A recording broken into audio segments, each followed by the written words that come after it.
two, the third mute, you go in timeout, okay, El Normal? No, I thought he was done now.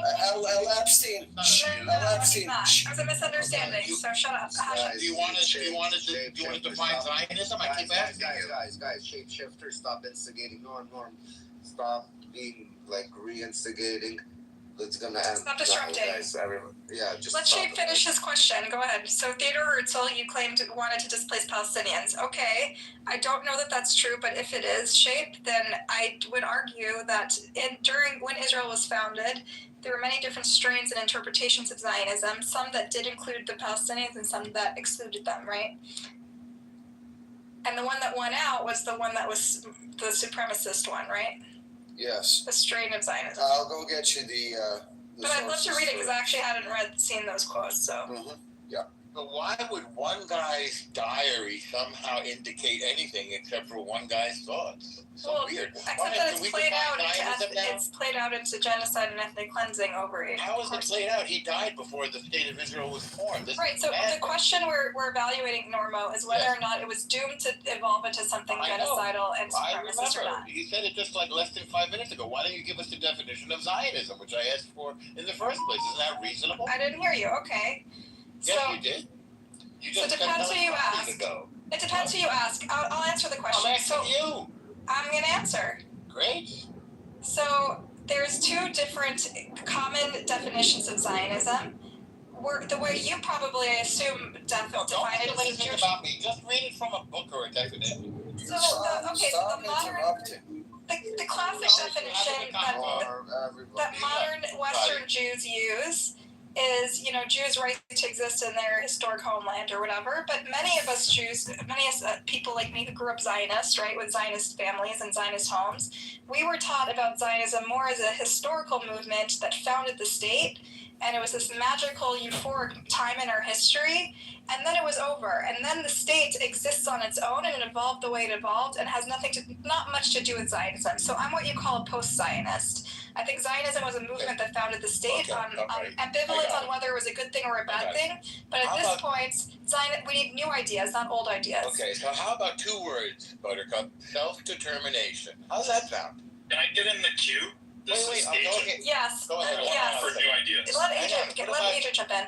But wait, what about I want to ask Buttercup, how about 2 words? Self-determination. Doesn't everybody deserve that, right?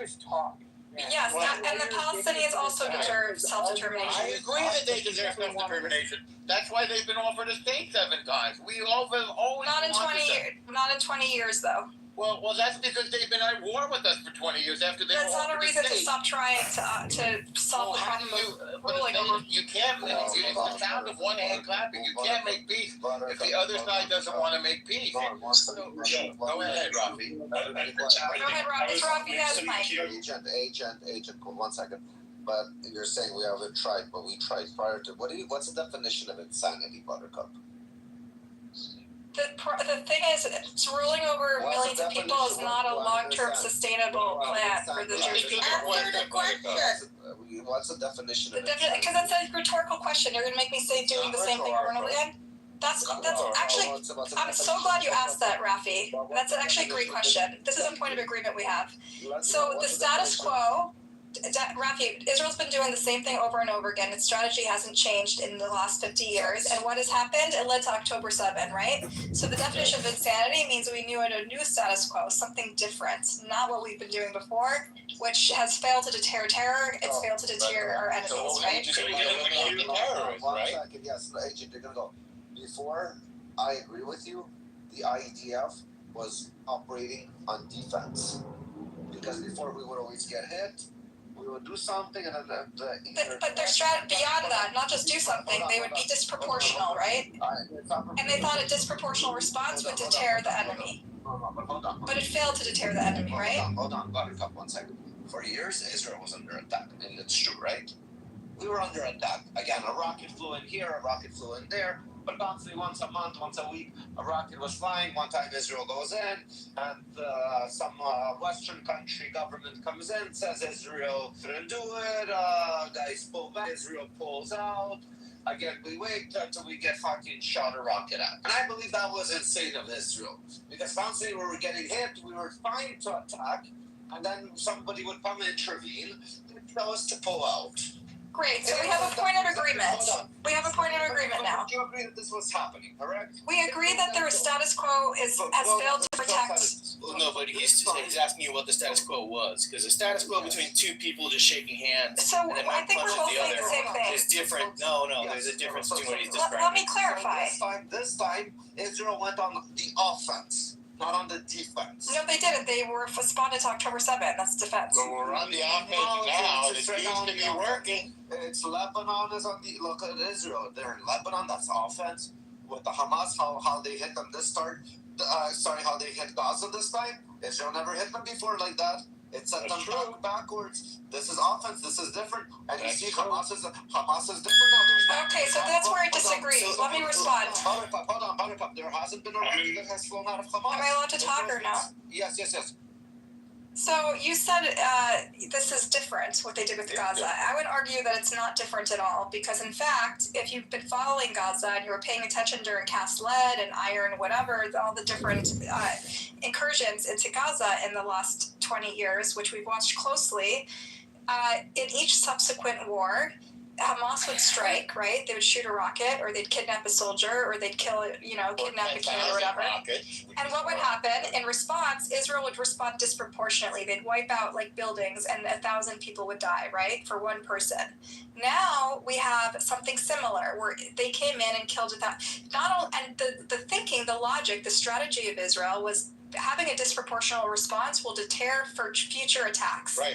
But in fact, what happened? Eliminate the enemy. Stop talking for 2 seconds, or I'm going to move you down. But in fact, what happened is each of these attacks, this disproportional response, not only failed to prevent another attack, but the next attack was worse, and the next response was worse. So this has been like an escalatory system of like 5 or 6 wars in a row that culminated in October 7, that ultimately culminated in the Jewish people committing a genocide, right? That's not The true. children of the Holocaust committing a genocide, what I consider to be a genocide. So listen, this is how it ended. I would say it's a continuation of a previous trend that is not actually continuing the status quo. It's not breaking it. No, before October 7th, we were not in Gaza. Norm. Yes. 1 second, not agent. There were 5 wars in Gaza, Al, before October 7th. Well, what was the death count of those compared to this one? And we were not It was in similarly disproportionate. No, There'd be like there'd be like 6 dead soldiers, and there'd be 1,000 dead Palestinians. Now we're eliminating Mostly the enemy. civilians. That's a different strategy. We're eliminating.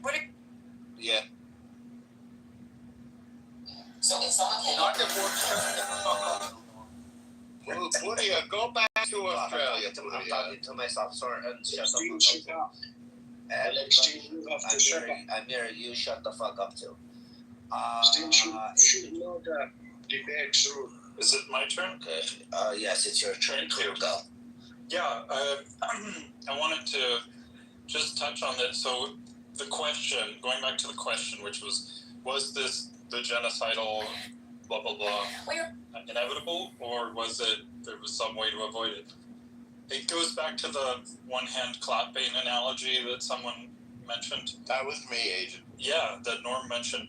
So, yeah, I think there could have been kumbaya for sure. Like if the peoples surrounding Israel, the neighbors of Israel, they have I view them as having agency, both individually and collectively. Now, had they chosen to make peace and freely trade and just be good neighbors and supportive neighbors, even to try to maintain the defense of their neighbors, in fact, like make sure there's no rockets being fired from their own territories into Israel, or just straight up taking their armies and attacking Israel various times. It could have been a beautiful relationship between Israel and the regions, and there wouldn't have to be. I'll just take your premise and say there's a genocide. I mean, then there wouldn't have to be a genocide if If Israel had never been attacked, there would not be a genocide. I hear what you're saying. I hear your point. What you're ignoring is the fact that there were spoilers on the Israeli side as well. When there were good faith attempts at peace, there were spoilers within the Palestinians and also among the Israelis, right? It was Israelis that killed Rabin and tried to thwart the Oslo deal. That was one Israeli, not pluralism. So, But there were actually mobs of them in the streets trying to thwart it, right? They had lynch mobs. In jail. Yeah. There were lynch mobs. There were No, this is not. You want to see videos of them? The mobs of the Israelis opposing the deal? Who did this? It's Now, we do have, you know what's different? Now It we was have incited the by Abraham lynch Accord. mobs that filled the streets of No, Israel. it was not. He was a crazy person. They put him in Modern jail. cop. I'll just put a link in the chat to the mobs. Please, with the links in the chat. So In we fact, Netanyahu was involved in those We have mobs. peace with Egypt. We have peace with Jordan. We have peace with Lebanon. We have peace with UAE. We have peace with Bahrain. So this is You something deny that other there's we're trying. spoilers on the Israeli side? What's that? You So why deny are you that there's changing the spoilers on the topic? Israeli side that prevent What are you peace? talking about spoilers? We have the Abraham Accords. How's it? What is spoilers? I'm saying there's no Kahanists that thwart peace in the Israeli Look at side. everyone who's been dead for 30 years. Yeah, everybody shut up for 1 second. Everybody shut up for 1 second. Buttercup, do you have Yaakov blocked? I don't think so. Let me check. Well, check, because he can't come in, and I know Glow and Daniel are not blocking him, and so aren't I. You Somebody's would never blocking block. You don't make Hold on. you make peace with your enemies. There was no war between No, we have been. No, we've had. Here, There I'm was gonna no copy with it. What do anybody. you mean by peace? There was no All right, I'm gonna go down for a second. You'll go down first. There was no war Yeah. between UAE Yeah, look and up. Israel. So And there was no. I don't really want to unblock some of these people. We So have you peace, could, I'll go to cooperation, and security. Maybe you don't know the definition. We have peace, cooperation, and security. What are you I'm talking talking to you. I'm talking about the Abraham Accords. Maybe the news didn't What are you read. talking about? There was no Sure, that's peace, cooperation, and security. there was In fact, UAE now has mutual defense with Israel, which is but there was no also a war. change. These are all Your new enemy things. that you had war with. These things did not Maybe exist you don't before understand Trump. the definition of I guess Maybe there's I a can't war. Maybe figure you out. don't understand. Buttercup, 1 second. Didn't we have a war with Egypt? Now we have a peace deal. Didn't we have a war with UAE? No, there was Now no we have war with UAE. we have a war with Lebanon? Sweetest. Didn't we have a war with Lebanon? Now we have a peace deal. All right, everyone mute up. So, you know what we're learning? UAE. There was no Now we're learning about peace through strength. Hold on. Buttercup, how do you have Yaakov blocked? Yeah, That's anti-Semite. That's just weird, bro. He talked a lot of shit about me. It's fine. It doesn't matter. I talked about your politics. If I ever said anything personal, I don't remember it. And I apologize. Okay. Mild-mannered person on the app. If you I haven't know. I thought we were friends. I was really hurt to hear about that. Okay, well, I apologize, and I don't remember it. But if I did and I offended you, that was not my intention. You're literally the least offensive person on the app. I mean, I can play it if you want me to roll the clip, but No, What are you gonna play now? no. I'll make you Sorry that I just you have no such I report. accept your apology. It's truthful and honest. It's truthful and honest. So, I'm gonna give you the benefit of the doubt. I want to give you the benefit of the doubt. He's your people's, unblock him, let's move on. thank Okay. you. I have one question. Fuck off, shake. I have one question for Buttercup. If you just block all these people, don't you just create an echo chamber in your room? You want an echo chamber with just one side of the story? That's what she does. She's in No, the there's some media. people who came after me, Glow, and they put me on a list to prevent me from coming to Israel. And they put me on a list they put my mugshot on a thing called Canary Mission to paint me as some terrorist. I did not. But Yaakov participated. Yeah. Participated in the doxing that. No, I did not. No, I did not. I will agree. Did you want to we don't have to go over it. We got her. She can't go back to Israel. Oh my God. Politics, Glow, it has to do with being. And normal probably is that he's in a very terrorist, Buttercup. Well, normal. You believe in the violence. Or can you give me the mod back, Graf? I'll help you babysit. No, but you have the people, you have to So a I baby don't is. have them all blocked. You're Am I unblocked now, Buttercup? You've destroyed your credibility. Buttercup, hold up. Let's be fair.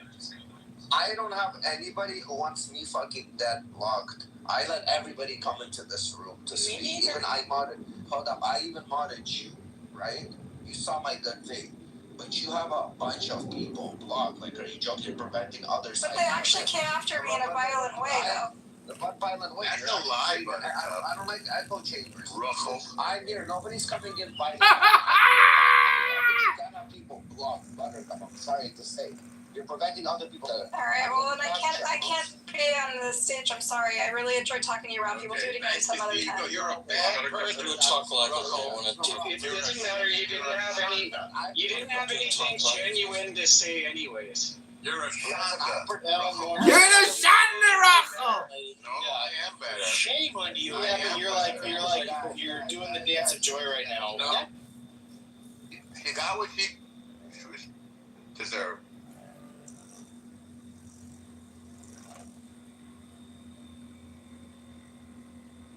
Yeah, you were. Hold on. And I Hold on, Soren, shut up. Okay, guys, let's get back to the. Thank you. You can say shut the fuck up, Soren. Pudia. Okay, good guys, Norm, stop instigating. Let's get back to the topic. Zionism, right to defend or ethnic cleansing. Who hasn't spoke? I think everybody in this room agrees that everybody deserves self-determination. So everybody in this room is Not Epstein. He said, who hasn't spoken? El Normo gets off the mic. everybody. Not Epstein. No. Everybody. Not Epstein and his father. Soren, shut the fuck up. Norm, shut up. Sure. Perfect. Black Buttercup, I can't bring you up. Keep going up into the odds. The fucking game below. Bring her up. Fuck, she's so annoying. So Soren and El Norman, have you guys fallen in love lately? I did it. Guys. I think you need me to help Soren and babysit. Normo, have you guys fell in Yes, love? but I want you to unblock a bunch of fucking people. Stop blocking. How about I people. screenshot my block list? I'll share it with you, okay? Share with me, I'll tell you who I need you to unblock. Fine, deal. Comes in. Deal. Let's be fair. Then you can Fair. block everybody. Can you do a talk live with me? I'm trying to. Still I can. Hold on Later, one second. Yago, not now. Let me deal with Buttercup right now. Here, let me mod her up. I'll mod her back up. I'll be fair. I hope you're Am I off your block list? Am I off your block list, Buttercup? Hold on, Ketlov. So I leave the room. I want to be able to come back in. Derisive! Hey! How was your pride? Are you feeling more prideful? I looked up gay rights today. It turns out there are no such thing. There's just advocacy. And there's a couple, 10 things. I was like, what are the top 10 gay rights? One of them was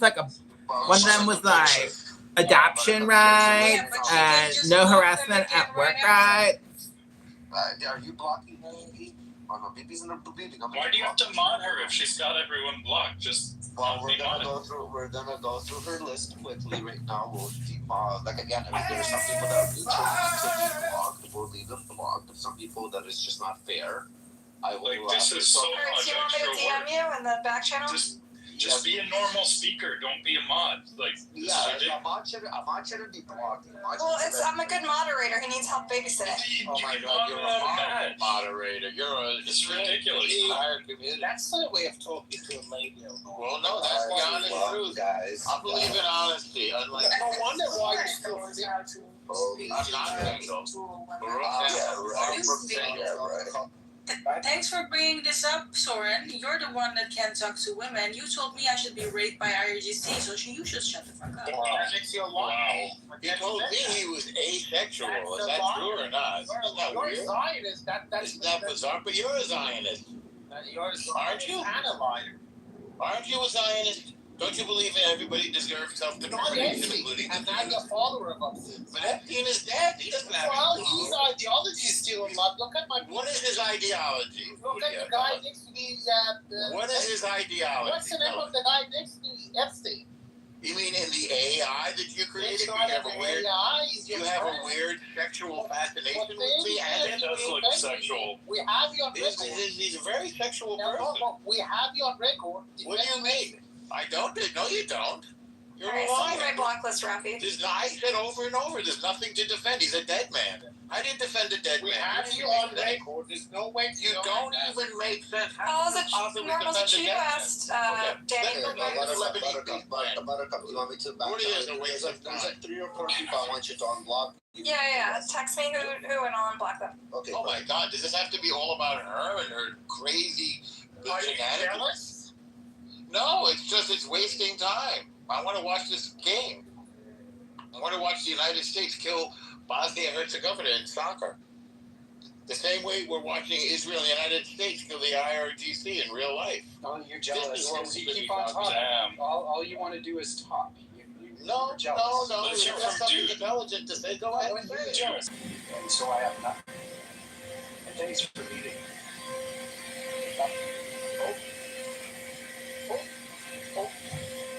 It's foolishness from both sides. So let's hear something intelligent. First of all, I was trying to tell this guy that he should stop attacking because he's not. Everybody stay off mute so they know you're muted because you can speak. I was speaking, but I was accidentally muted. Yeah, I know. Make sure you're always off mute before you start muting. And I think it's one more person actually.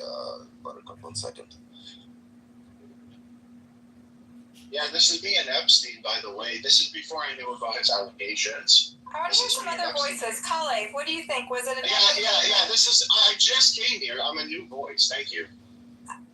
Okay, horrible. Do you have any thoughts on whether or not Zionism was inevitably going to turn into genocide, or whether there was hope there was an idealistic version of it that could have been That's not salvaged? really the question, though. It's the question. Wait, hold on. Whether we deserve the right to self-determination, like everybody else. That's Whether it was a supremacy by design, was it supremacy by design, Yes. or was it to evolve into that? Well, Israel's the only country that actually has this concept of religious supremacy. Name one other country where this is the case. So they obviously have. No.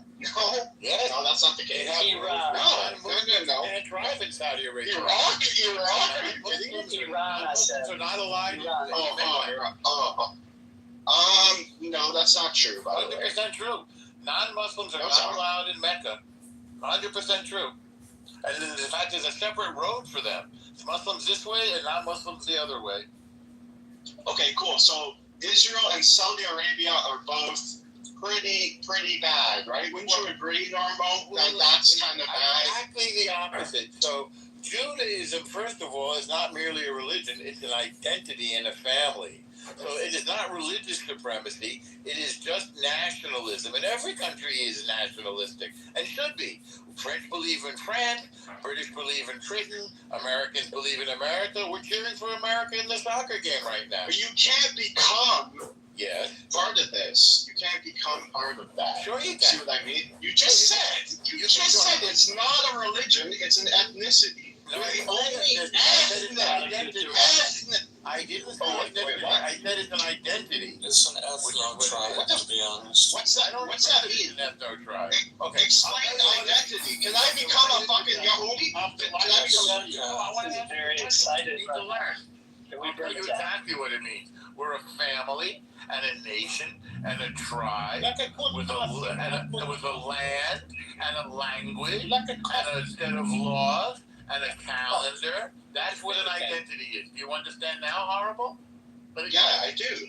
Okay, good. No, okay, that's cool. Okay, great. Yeah. Okay, I'm not here to argue. I do think now that since it has happened, you guys can for sure have self-defense. Okay? Absolutely. But hold on, I'm trying to say there's a lot of problems here. I'm not just an anti-Zionist like this. I say Zionism, the problem with Zion is I don't think a country has to fund you. So, for example, I think, even if I don't care if it's a fraction of a percent, I don't give a fuck. Why do we fund Israel? Exactly. How about that? Like, why do we have to fund? Aren't you guys good enough? Not because we have to. Nobody has to. Who's we? Who's we? America. We America. We Americans. If you polled the average American, do you actually think this would be the case? I don't think we don't make Really? Okay. We make It's decisions by the talking point. democracy. Israel's moving to a different model. It was declared almost 2 years ago. From New York. I'm a Jew from New York. Hold on. Then what do you have Israel, to Israel? starting about 2 years Well, ago. because every Jew in the world has a place in the land of Israel by man's law, that's Israeli law. Hang on, I'm answering your question. Hang on. Every Jew has a place in Israel by law. Barking for a very long time. No, I'm not barking. I'm answering your question. I don't have a right of return for the Arabs. Greece has a history of sabotaging. Many countries have a right of return for their people. Disgraceful. Who's the people of Israel? You and I. Jews, obviously. No, it's not. No, it's not. No, not for a long time. That's the definition. To Mr. That's Norm. the definition. And by the way, somebody with a nose like yours does not get to condescend other people's accents. Sure I do, but people love my nose. You can Listen, sweetie pie. Women love my nose. You know what they say? Big nose, big heart. People love my nose, and of course I'm going to condone it. I'm very tiny, apparently. Of course I'm going to. Do we want to move this in a more political direction? Gosh, you have to not be big Let's move this along. I also have a big nose, by the way. I'm not listening to you normally. Why are you asking me questions? For last half an Don't hour. ask questions if you don't want to hear the answer. Should be renamed as like a normal talking point. That's correct. So what do you want to do? Let's get back on topic, guys. I think she does like me. I think she's flirting with me right now. Okay, so if you're in a different room, we're going to hear from Kalev now, okay? Okay. Kalev, was Zionism doomed to begin with to become a supremacist system, or was there something realistic and salvageable about it? No. We already heard your opinion, Kitover. Thank you for sharing. We heard you. The question is, do we deserve self-determination like everybody else? And the answer We heard you also with normal. You've said that 4 times. Now it's Kalev's turn, or Legal, or someone who has interesting thoughts about this. I'll come to your question. I want to answer a different one first. I think Zionism is not just the right to defend, it's the right to not be genocided. Where are you yelling at Russia? But the right to not be genocided doesn't mean you can't become your worst nightmare. I believe Zionism was not supremacist from the beginning. I still believe there's a version of Jewish self-determination in the land that is inclusive of everybody who was there. We need prophets. We need new dreamers of this stuff. I think that's Can I push back a little bit, Kalev? So, do you think that for early Zionists, as idealistic and pure as their intentions may have been, maybe miscalculated? They believed no one was there, right? They miscalculated the extent. They saw them as people were there. They thought that they would easily take over the land, and these were barbarians, and they would welcome their sort of more civilized. I think that's a character rhetoric. Well, they did do things there was an organized process, right? Norm, with your forgiveness, could I just go back and forth for a couple minutes? Absolutely. Thanks a lot. So if you read Tom Sagan, right? I think it's a bit of a caricature, right? I think, as you say to us often, right, there's nuance, it's complicated. I think the Zionist movement was pretty diverse from the get-go. And there were different people that knew different things, that were willing to admit different things, that were willing to say different things in public and in private. They knew there were people there. They were also trying to escape a terrible situation. Right? So I guess I'm asking if by design it was supremacist. Stop interrupting No, it's okay. No, I don't think it's supremacist by design. When I read the Declaration of Independence, I don't see a supremacist element. I see a Jewish synagogue. Do you think Herzl's Zionism was supremacist? Or it's a different time, right? I think there were some Zionisms that we would label that. That wouldn't be the kind of Zionism that were not democratic. Yeah, what about the revisionists? Were they supremacists? No, I don't think so. I don't think they're good, but I don't think supremacists. Zionism is about Jewish survival, as Caleb. Nor would you allow Christians to own Israel? Because apparently the Muzzies and the Jews can't get along properly. The Jews are doing great. But hasn't revisionist Zionism led us to this point? Where it culminated in genocide, or what I consider to be genocide. Well, it's not a personal definition. Well, it seems like you're not capable of running. The Jews are not capable. Considered to be the Jews are not capable of running a country without destroying everything because their ideology seems to be to want to bring about the Messiah. Not true. Not true. No, I'm bringing the eschatology of why they do what they do. And once you understand why they do what they do, right, you'll see why they blow up everything. Yes, it is. Yes, it is. It is the last resort when people won't stop killing us. It was the last thing that we did. We didn't destroy Gaza for the entire time. Finally, after October 7th, it's okay. Give us back Gaza. We're going to take you apart. You are holding dozens Wait. Everybody's talking. Everybody's talking at once. You are pouring concrete into their drinking water that they can No, we're drink. not. And then We provide drinking water. What are you talking about? How ignorant came into is really? existence in How 1980. ignorant could You one have person been doing this since day one. Cora, you're completely wrong. We're like supposed to share the land. With the, They rejected the partition. It goes way deeper. Why did they reject the partition? Why do the Arabs think they should get all the land, Cora? Right. Why do the Arabs think they need all the land, Cora? Could you explain that, please? Well, the Muslim Brotherhood's problematic. Why do they deserve all the land? I agree. I agree with you. You got 22 countries, almost all the land, all the oil. How greedy can one people be? Baseless and ridiculous argument. They didn't get 22 countries? Can we count them together? I'll tell you what. Just because I'm a Muslim, Did they get 22 countries or not? And start claiming land there. Wait That a second. that you have. Did they get 22 countries or not? The voice is much louder, so I want Cora to have the mic for a second. Absolute ridiculous argument. But it's true. Oh my God! Just shut up. Okay, you shut up. Mute up, Al, and Corey. You're for 5 for 10 seconds. Why not? Okay, learn patience. Learn to No, listen. you should learn patience. Just shut up, normal. Shut the fuck up. You shut the fuck up. Shut up. Stop disrespectful to Shut women. No. Shut up and listen. Wait. So you're going to respond to what No. I said? And if you're going to talk over me, I'm going to keep talking over you. I'm You sorry. can. I said to you, you got 20. It's fine. You got 22 countries and all the oil. Actual reasonings Right. to why your argument is absolute bullshit. Okay, Just tell me because which I'm part Muslim, you fall. I cannot claim land in Saudi Arabia. So just because you're a Jew does not make you an automatic claimer of the land in Israel. Firstly, No, it's not automatic. Examples. No. Listen. It's Here's historic. these examples from the Torah. By the We're way, already let in the me make land. it clear again and again. Right. The Torah refers to the Israelites as people. Right, that does. Israel is a person, it's not the land. You don't have No, it's the land of Israel. Eric is what Israel. land belongs to you. Listen. Okay, You you're don't just have latitudes and misinformed. longitudes to what land belongs to you. Say God again? is not a realtor. He's not a real estate agent. Never said he So was. all of this argument is absolute bullshit. That's not the Why, argument. why are you guys like? Are you trying to tell me that you're so horrible that God wants you No. to restrict to one piece of land? No. Why do you think No, God we're wants telling to you restrict that we in deserve one piece of land? self-determination in our homeland. World that you can be anywhere in. I'm not telling you any of God wants that. you to be in Israel. What I'm telling you is that we deserve self-determination in our Just homeland, because like Muslims everybody have a else. prospect Your God whole gave life us is land. there.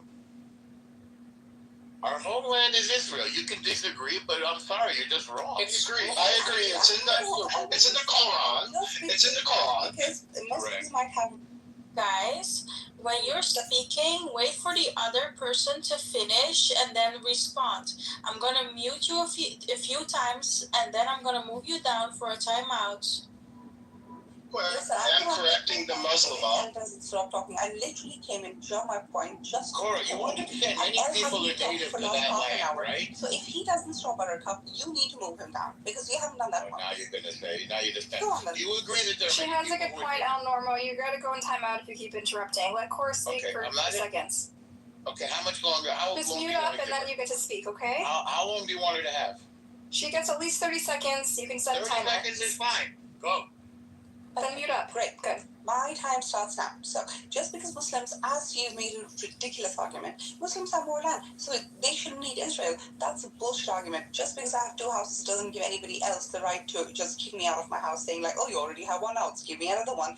That is an absolute bullish argument, and it doesn't work anymore. It absolutely doesn't work anymore because these crocodile tears have been seen by the world, and that doesn't stand aground anymore. Not in international law, not in the eyes of any legitimate organization, not in the eyes of any United Nations, or you name it, you have it, International Court of Justice. It doesn't hold the argument, firstly. And secondly, this is ridiculous. You have the whole world. Just be a part of the whole world. Integrate with the whole world. Why do you need a small Okay, piece of that's land? your 30 seconds. Only by That's the 30 seconds. Okay, that's 30 seconds. We timed it. Hang on. Hey, listen, hang on, it's my turn now. Sorry. Alright, guys, it's true, Cora. Now we're really good 30 seconds. Quiet now, Cora. I gave you 30, I was quiet. You argued against something that I didn't say. Oh my there are many God, people. Let him finish, Cora. We want You to get time. argued. Now I'm going to start over. You're gonna get another mic, don't worry. You argued against something that I didn't say. I didn't say that we kind of take somebody else's land. I said that there are many people who are indigenous to that land. There are Arabs, there are Yazidis, there are Druze, there are Samaritans, there are Jews. The Declaration of Independence of Israel is very clear. We have full intention and full action to live peacefully with our neighbors. The League of Nations in their wisdom, the United Nations in its wisdom, said that Israel would live on one part and the Arabs would live on another. That's already been established. That's international law. 30 seconds is up, and you can sound like you're repeating. No, I started. We have to start over. You sound like you're speaking. It's true. 30 seconds. Thank you for keeping time, Shane. Thank you. It is now. We have to give me more time. No, you don't sound like you're we don't. It was 30 seconds was the agreement. Now it's Cora's turn again. You're slurring your speech. Get that shut.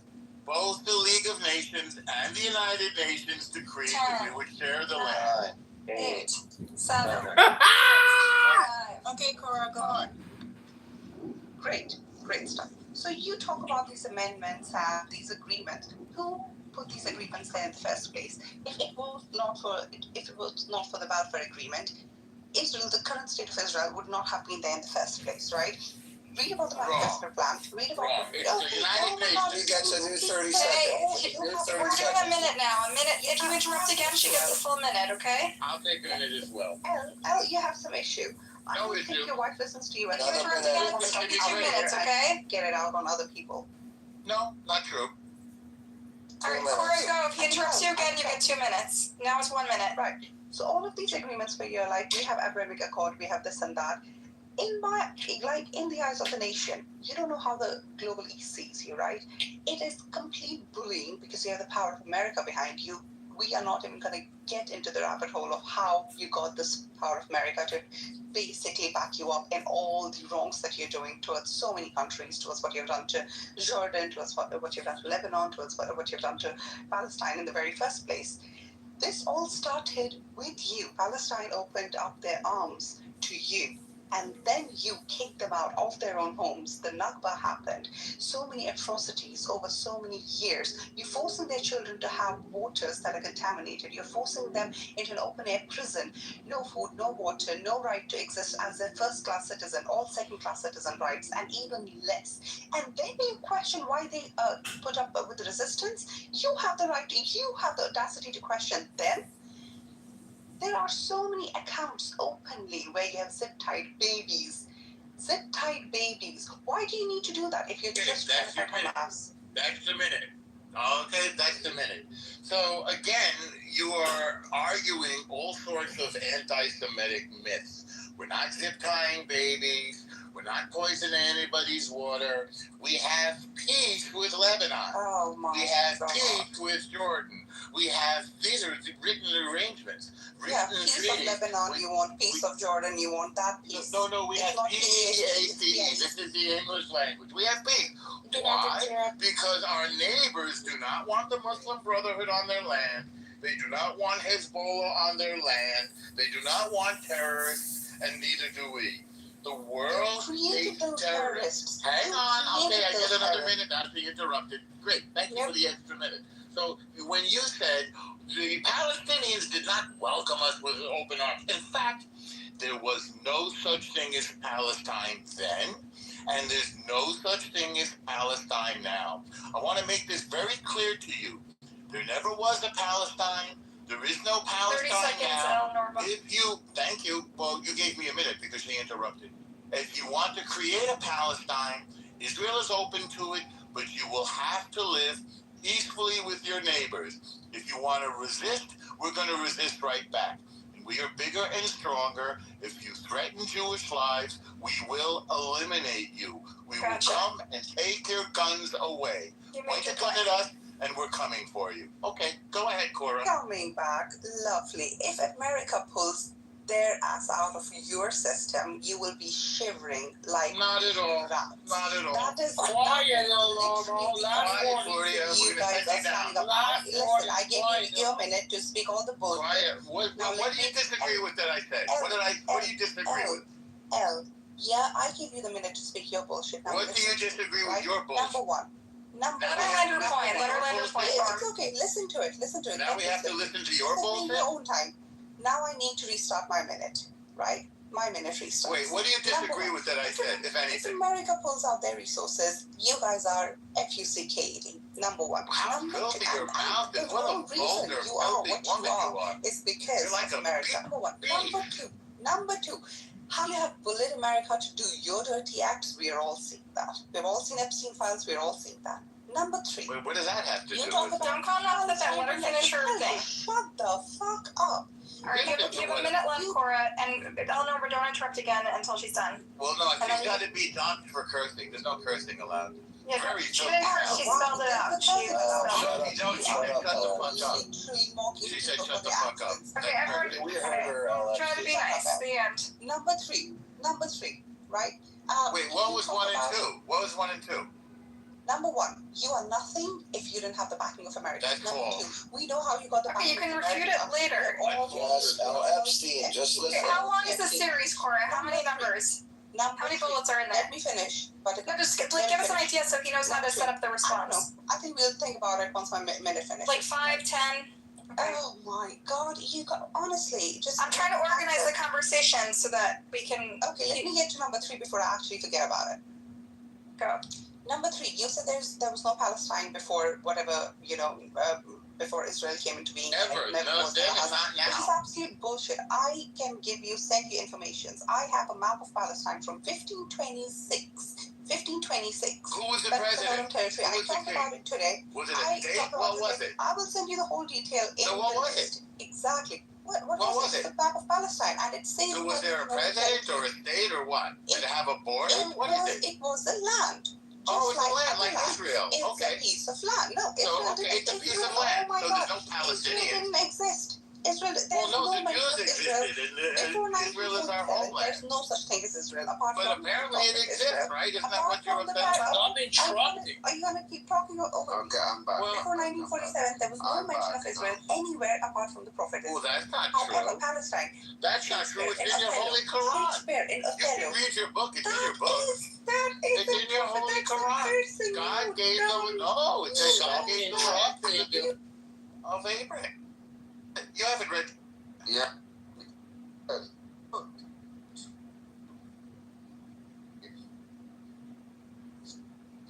Stop. Whoever's muting.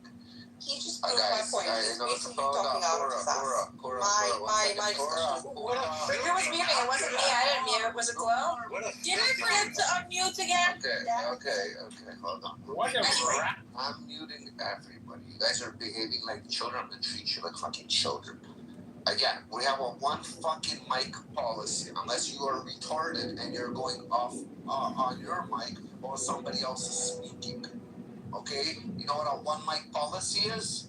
I don't know if they never taught you where you guys come from, but it's a one mic policy in this fucking room. Buttercup, who was speaking, who was next? Cora was speaking and Norma was interrupting. No interruptions, Cora. Land your plane, please. I've been listening because I've been hearing. We did a new rule that worked really well, Rafi, which is she gets a minute, and if El Normal interrupts, then she gets 2 minutes, and if then he gets a minute, and if she interrupts, then she gets 2 minutes. We didn't agree to that. I didn't agree to that. Well, Rafi and I are the. No, I'm gonna give it to Buttercup because you used that for yourself. You added yourself an extra minute. I did hear it again. I had you in my ear. It wasn't 2 minutes, it was 1 minute. I understand when Cora interrupted you, you added yourself an extra minute. No, I just started over. I understand. You said you gave Come me on, an extra minute. No, I just started over. No harm. Don't bullshit a bullshitter. I'm not bullshitting you, I'm telling you the truth. Don't bullshit a bullshitter. I timed it. Take over. All right, Cora, you have a minute, and after a minute, El Normal has a minute. Okay. Yeah, this is my final stance. When El Normo says absolute ridiculous stuff like Palestine didn't exist, I have multiple proofs that Palestine existed, and he has just proven his limit of knowledge, right? He says the Quran talks about Israel. He talks about the Prophet Israel. Prophet Israel, it was a person. It was not your latitude, longitudinal land, governed by what's his name? Netanyahu. It was not that. If you believe that, there's nobody as ridiculous to talk to as you are, firstly. And then lastly, Palestine, Othello, Shakespeare talks about the land of Palestine.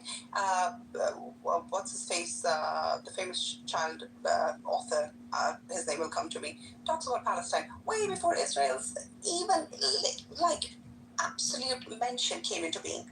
Right? And then I have physical maps, and I will send you all the details of that maps from 1526. 1526, with the whole map from the river, you guessed it, to the sea, a land of Palestine. And inshallah, one day we'll be free.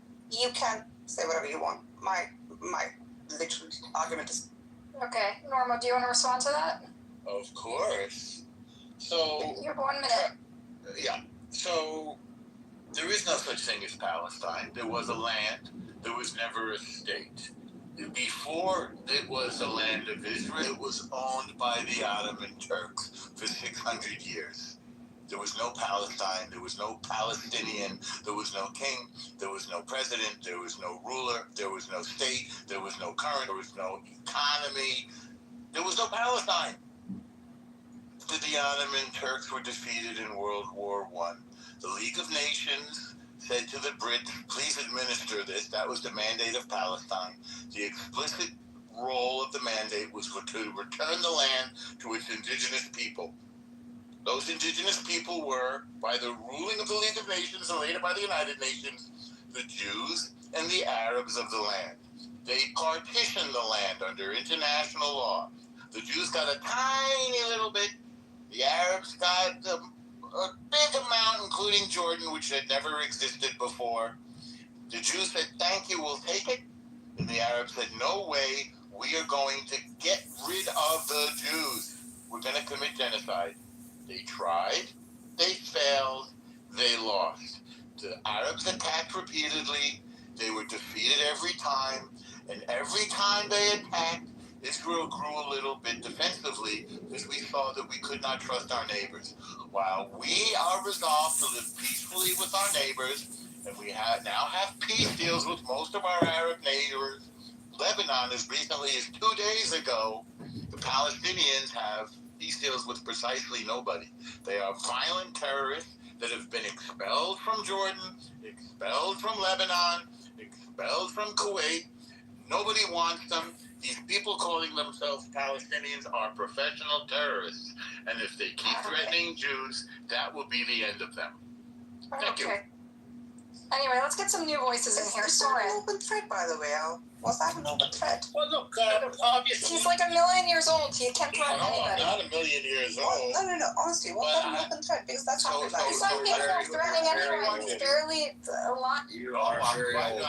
Believe me, I'm quite right. If you were You look like you're in a museum, bro. So, well... You look like you're in a museum, bro. I don't know what that means. It means...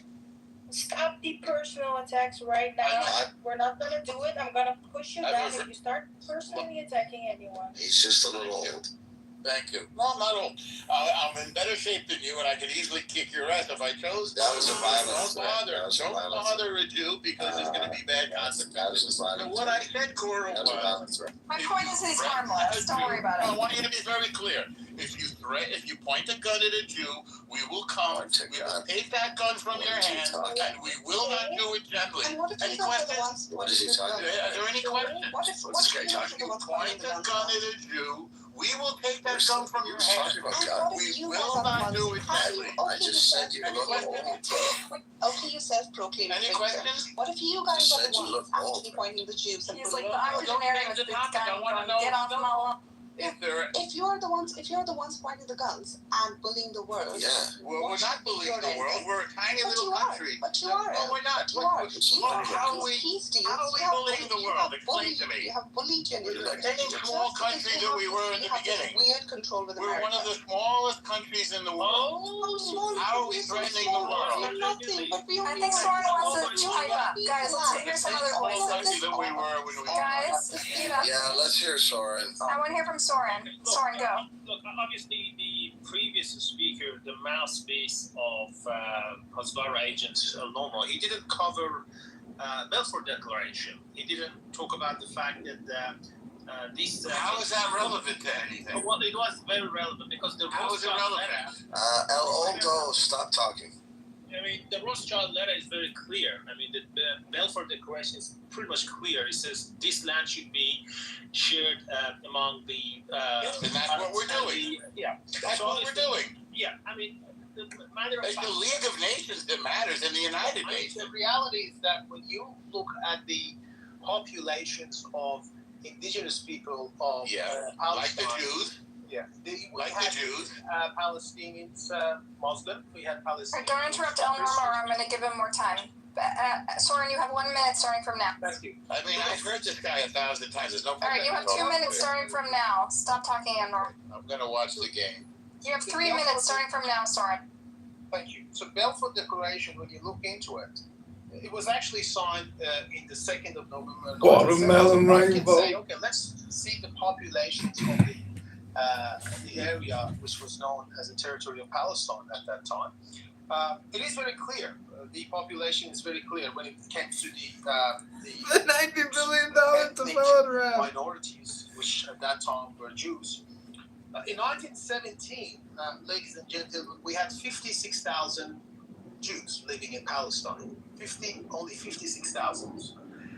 And then, if we move forward to 1947, 1948, when these settlement colonial projects happened, 660,000 Jews. The question you might ask is this: how did the population grow from 56,000 from 1917 all the way to 1947, 1948? I mean, we're talking about something like 30 years. This massive population growth did not happen organically.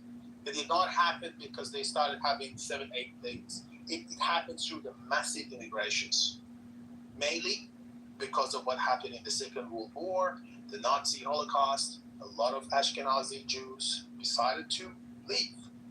They're right. Russia, and they That's came. their right.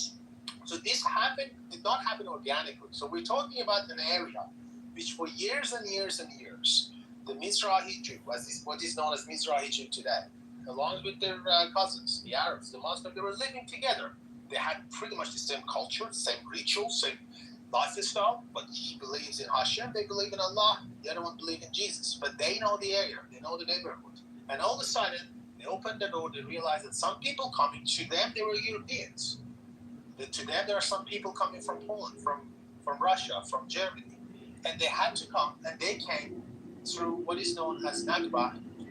They displaced hundreds of thousands of Palestinians to other lands. This is the Palestinian perspective. This is the fact that the reason they didn't accept that very first declaration in 1948 is because they knew that these people, that 52,000, yes, they were original, they were authentic, they were indigenous people of the land. But the massive immigration happened afterwards, but mainly as a result of the Second World War. They didn't see that as organic immigration. They see them as invaders. So you might make this argument that 3,000 years ago their grandfather passed by Jerusalem. You can make that argument. But the matter of fact, people at that time, they knew these people are not from there. They knew the Yaakov from Jerusalem, one of those 50,000, but they didn't know the other one from Poland. They said these people, they didn't even speak the language. They didn't speak the language that the Mizrahi Jew was speaking at that time. They saw them with a different culture, with different food, and that's why they didn't accept. They said, okay, you are 10% of the population, you can have 10% of the land, but not 50%. That's the way that I think the way I look at it. But again, you can make this argument that the Jews passed by there 3,000 years ago. Self-determination is that even self-determination of Jews living in Poland. You can make this argument, but people are going to laugh at it. Okay, thanks for explaining, Soren. That's very good information. I would like to add that if it were me, I mean, if I would look at myself, and I would be 3-4 generations into living in another country, but my people are still living there in Iran, I would make the case that I have every single right to move there back again, especially after the Second World War. So if that makes me an Iranian Zionist, then I am an Iranian Zionist. Can I ask a question to Soren? Go for it. So I understood that you just explained the Palestinian perspective and also just like kind of glossed over the Jewish perspective. But why is the Palestinians' history more relevant than our history? Can I answer that, Soren? Go for it. Thank you. That's a very good question, right? And the answer is very simple. The relevance depends on what are the actual turn of events. When people say like Palestinians didn't make a deal because they didn't want peace, that's absolutely ridiculous. I'll tell you why. If this is my house and somebody from the outside comes and says like, oh, this land belonged to someone else like thousands of years ago, so please give me 10% of your land. For them, it might be a good deal, but for me, it's still a bad deal because I'm losing my house on the pretext of what? Nothing. But So that's why when I say like, this is my house, I need to protect it, that right now in this narrative is relevant. But if somebody else is coming in saying, but I only asked for 10%, just give me the 10%, that does not stand any relevance. As I said, like, I am a Kashmiri, right? And my ancestry is from Iran. But under no circumstance can I go back to Iran right now and say like, oh, excuse me, my great-grandfather was from here, like, probably 150, 200 years ago. So give me your piece of land and kick somebody who's already living him out because apparently I am the real, I'm the real person from that place. It does not stand the relevance in the eyes of International Court of Justice. Yeah, Cora, but you're not acknowledging the fact that Palestinians willingly left, and then some of them were expelled, right? Okay. Left where? But okay. So in 48, some of them left because of fear, right, of the war. No, because they were told that there's actually no evidence of that. They did research. That's not true. That is a myth. That is one of the myths that they teach kids in school. It's not true. They willingly left to neighboring countries. Okay, can you give me So many of them tried to come back, and the Israelis did Palestinians not go to Lebanon? Did they not go to? Yeah, and they were told to be temporary. And when they tried to come back, they were killed. But Buttercup, but the problem is that they. Can I just? I'm trying one authentic. Cora, let's actually settle this because this is important. I'm trying to be myth about the expulsion in 1948 that we need to. Buttercup, if you let me finish my sentence, I was responding. Everybody's interrupted. The mic is yours, girl. Okay. You agree that there were Palestinians that willingly left, okay? Yes, and do you agree that hold on. Genuinely. Hey, Cora, stop interrupting, please. We're having a conversation, okay? No, you were interrupting, Buttercup. I know, but this is something. Listen, Em and I have the same Zionist indoctrination, so I need to settle this with her. It's very important. Indoctrination? You're literally because I was told the same stories as you, and that's why we need to settle it. Because you're cosplaying as a Zionist. Don't call yourself a Zionist. I'm a post-Zionist, not a Zionist. You're disgusting, is what you are. But anyways, I'm being kind to you. I've never said anything just because she doesn't fall into your myths that you created, like self-proclaimed. So, Cora, let us have it back and forth, okay? Just give us the mic for 2 seconds, because I think this is something we both heard the same.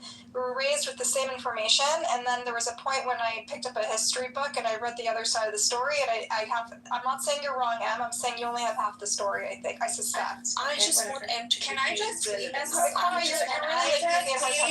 finish my train of thought? Buttercup, you agreed that there were Palestinians that willingly left. Whether we agree, hold on. Okay, thank you. Whether they're unfair though, and they tried to come back. But I'm not telling you. Jesus Christ! You hold people to like a standard, but then you're like, you contradict yourself. Keep going. Okay, we don't agree on why they left, but let's move on from there. Okay? But then, can we just settle that you agree that 30? I said you agree 30,000 words fell from like I give up. Buttercup, you're right. No worry. Okay, well, we need to acknowledge the multiple truths, Em. This is what you want, Em. We need to establish the facts. Some left, some were expelled, right? But fucking let her finish speaking. Can you hear me? No, this is the stupidity that Rafi allows in his room. It's fucked up. No, Chloe, we need to establish some facts. That's what we're doing here. I'm trying to finish a train of thought, and then you can debate me. Like, what is you asked me to confirm a question. I'm saying let's establish the facts together. Stop interrupting. Chloe, stop. We're trying to establish a fact. Em, go on, please. No, we're trying to establish whether they left or were expelled. Let's establish that. Em, finish your... No, it's okay, girl. It's okay. Honestly, I just... Well, we're trying to establish a basic fact before we move on. One at a time. No, Rafi, honestly, shame on. Why shame on me? Shame on you for letting somebody like this mod your fucking room. What do you mean shame on me for letting somebody mod this room? Guys, you're getting on stage to debate them. I give a fair debate, so you want me to silence? We're trying to establish a fact, Glo. But I understand, but no interrupting. Everybody gets 1 minute to speak, 1 to 2 minutes. Land your plane.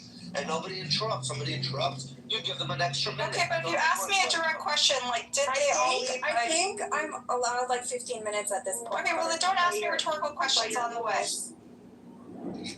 Again, guys, just land your planes, make your piece, say your comments. Go, you have a minute. Go. If anybody wants to rebuttal it. Go, guys, seriously. It's not like children. I'll do this, yeah. The mic's on you, go. No, I'm good. I have nothing to say to you. Alright, so I'll go first. So, like Em points out, there is a narrative that most of the Palestinians in 1948 left of their own volition, right? As some people say, there was a radio warning from the Arab armies that were coming in, warning them that they were about to come in, and then the Arabs fled, and that's why the Nakba happened, right? That is a narrative that I was raised with. It's a narrative that Em was raised with. It's a narrative that probably Rafi was raised with, right? However, the new historians in Israel, looked through the archives. In the 80s and 90s, the IDF declassified their archives about what happened in 1948 during the war, and they revealed some explicit orders, particularly in Lud and Ramla, to evict the tens of thousands of Palestinians at gunpoint. And initially, the plan was only to come in to towns and villages that were hostile to the Israelis, because there were some towns and villages in 1948 that were not hostile to the Israelis, and they were supposed to spare them, but that's not what happened. They ended up being indiscriminate and running through many villages and expelling the citizens of many villages that were friendly or sympathetic to the Israelis. And so in the 1990s and 80s, when they declassified this information, Benny Morris and Avi Schlein and all these new historians in Israel kind of reset the record. It's not that you and I were lied to, it's that they only told us half the story. They only told us about the people that were lied to. They didn't tell us about the people that were lied to. Tell me that I was lied to. You were not lied to. You were told half the story. No, I was. Right now you can have the mic here. No. Okay, so as I was saying, as I was saying, the other half of the story is that tens of thousands of people were expelled from blood and Ramla, and that's in the IDF records that became declassified in the 90s that kind of reset the narrative, right? But, you know, I don't know how old you are, Em, but I was born a little bit before those things became part of the narrative, so I was told, like, you know, kind of a sugar-coated version of what happened in 1948. I would love to hear what you think about 1948 and how it unfolded. But I think the consensus today is that many of them left of their were forced out at gunpoint. Some of them fled in fear because there were massacres. The IDF soldiers came in and massacred people in very brutal ways, and there are many, many IDF records and accounts that document that. And some of them did, in fact, leave with their own militias. So yes, that was a combination of the three. The fact is the that ends it's based on opinions of lives. So when you ask her to said something, she was absolutely right. That's because she doesn't have it. That's not true. It's because you spoke over me. You spoke over me, and I would have finished my point, and you could have said, "Can you provide sources?" I would have provided the sources for you. But I'm not going to fight. I'm not going to fight two people and talking over me, and not even letting me finish the sentence. So we're gonna give you the mic for a minute. I'm not talking to you because you guys don't. I want You to hear don't. It's No, I want to hear what you have to say, Em. I'm actually curious. Listen, how do you guys expect her to even say anything when every time she wants to talk, you talk over her and she loses her train of thought? Why would she even engage with you when you can't have a civil conversation and you want to be a dictator all the time? Stop interrupting her. It's because she doesn't want to speak, Lo. She literally said that. She doesn't want to. We're begging her to speak, Lo. She won't speak. She's not going to speak to you. You have to. All right, cool. You and I are going to shut up, and we're going to give her a minute to speak on her own. We're not going to talk, okay? How can it be? Are you civilized? Yes, Lo, stop calling us names. Okay, Cora, we're going to be quiet, and we're going to just leave silence in the room until Em's ready to talk. I don't even think she wants to talk to you guys anymore. Yeah, no fucking shit, Glow. Like yourself. You could literally just ChatGPT why Palestinians left willingly. Well, I can see in 1948. This is something that. Sorry? No, I'm just saying. You know what? It's not even worth my research to talk to you guys. Why is that? Why do that such a cop out? No, don't downplay Palestinian pains. Don't say it's not worth my time. It's not worth my time because talking to you is not worth my time. Downplaying people. Talking to you is not worth my time. Unlike you, we have suffered. Unlike you, we have suffered. Who's we? Are you Palestinian? No, you're not. Okay. Kapora, I'm just curious. Like you can ask, or not Kapora, excuse me. If you look at, you can just do ChatGPT, whatever you want. Just ask it why did the majority of Christians leave Palestine? These aren't the rabid Muslims. These aren't the terrorists, the jihadists. Ask why did they leave? What were the conditions that made them leave? Pepe, I'm not talking about Christians, and I don't care. I really don't. But the Christian Palestinians, they are Palestinian. But they were mostly a minority, and that's a separate conversation than what I think I jumped in on. With the whole 1948 conversation and how, like, the whole Zionist narrative, like, we were only told half the truth. Okay, fine, whatever. But if you want to say that all of our history is BS, or that we only got half the truth, is there really nothing of the Palestinian narrative that's maybe they got half the truth? Maybe not everything that they were told growing up, or that they were told from their family members is also true? Do you think that's also a possibility? Or who are you asking? Who are you talking I'm asking to? generally, but I came in here when Buttercup was talking about 1948, Benny Morris, new historians, and Cora, I think you're Palestinian, right? Is there a possibility, maybe? She's not Palestinian. I'm not Palestinian. Okay, whatever. Well, okay, but you seem to be catering to their side for whatever. It's because we have a very similar story from where I come. Right. We are an Christian as well. Yeah. What's your background? Sorry.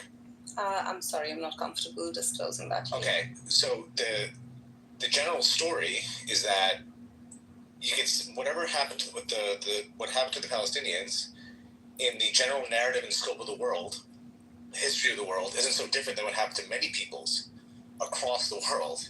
So to take the Palestinian narrative and highlight it that it's so unique across history is really a disservice generally to history.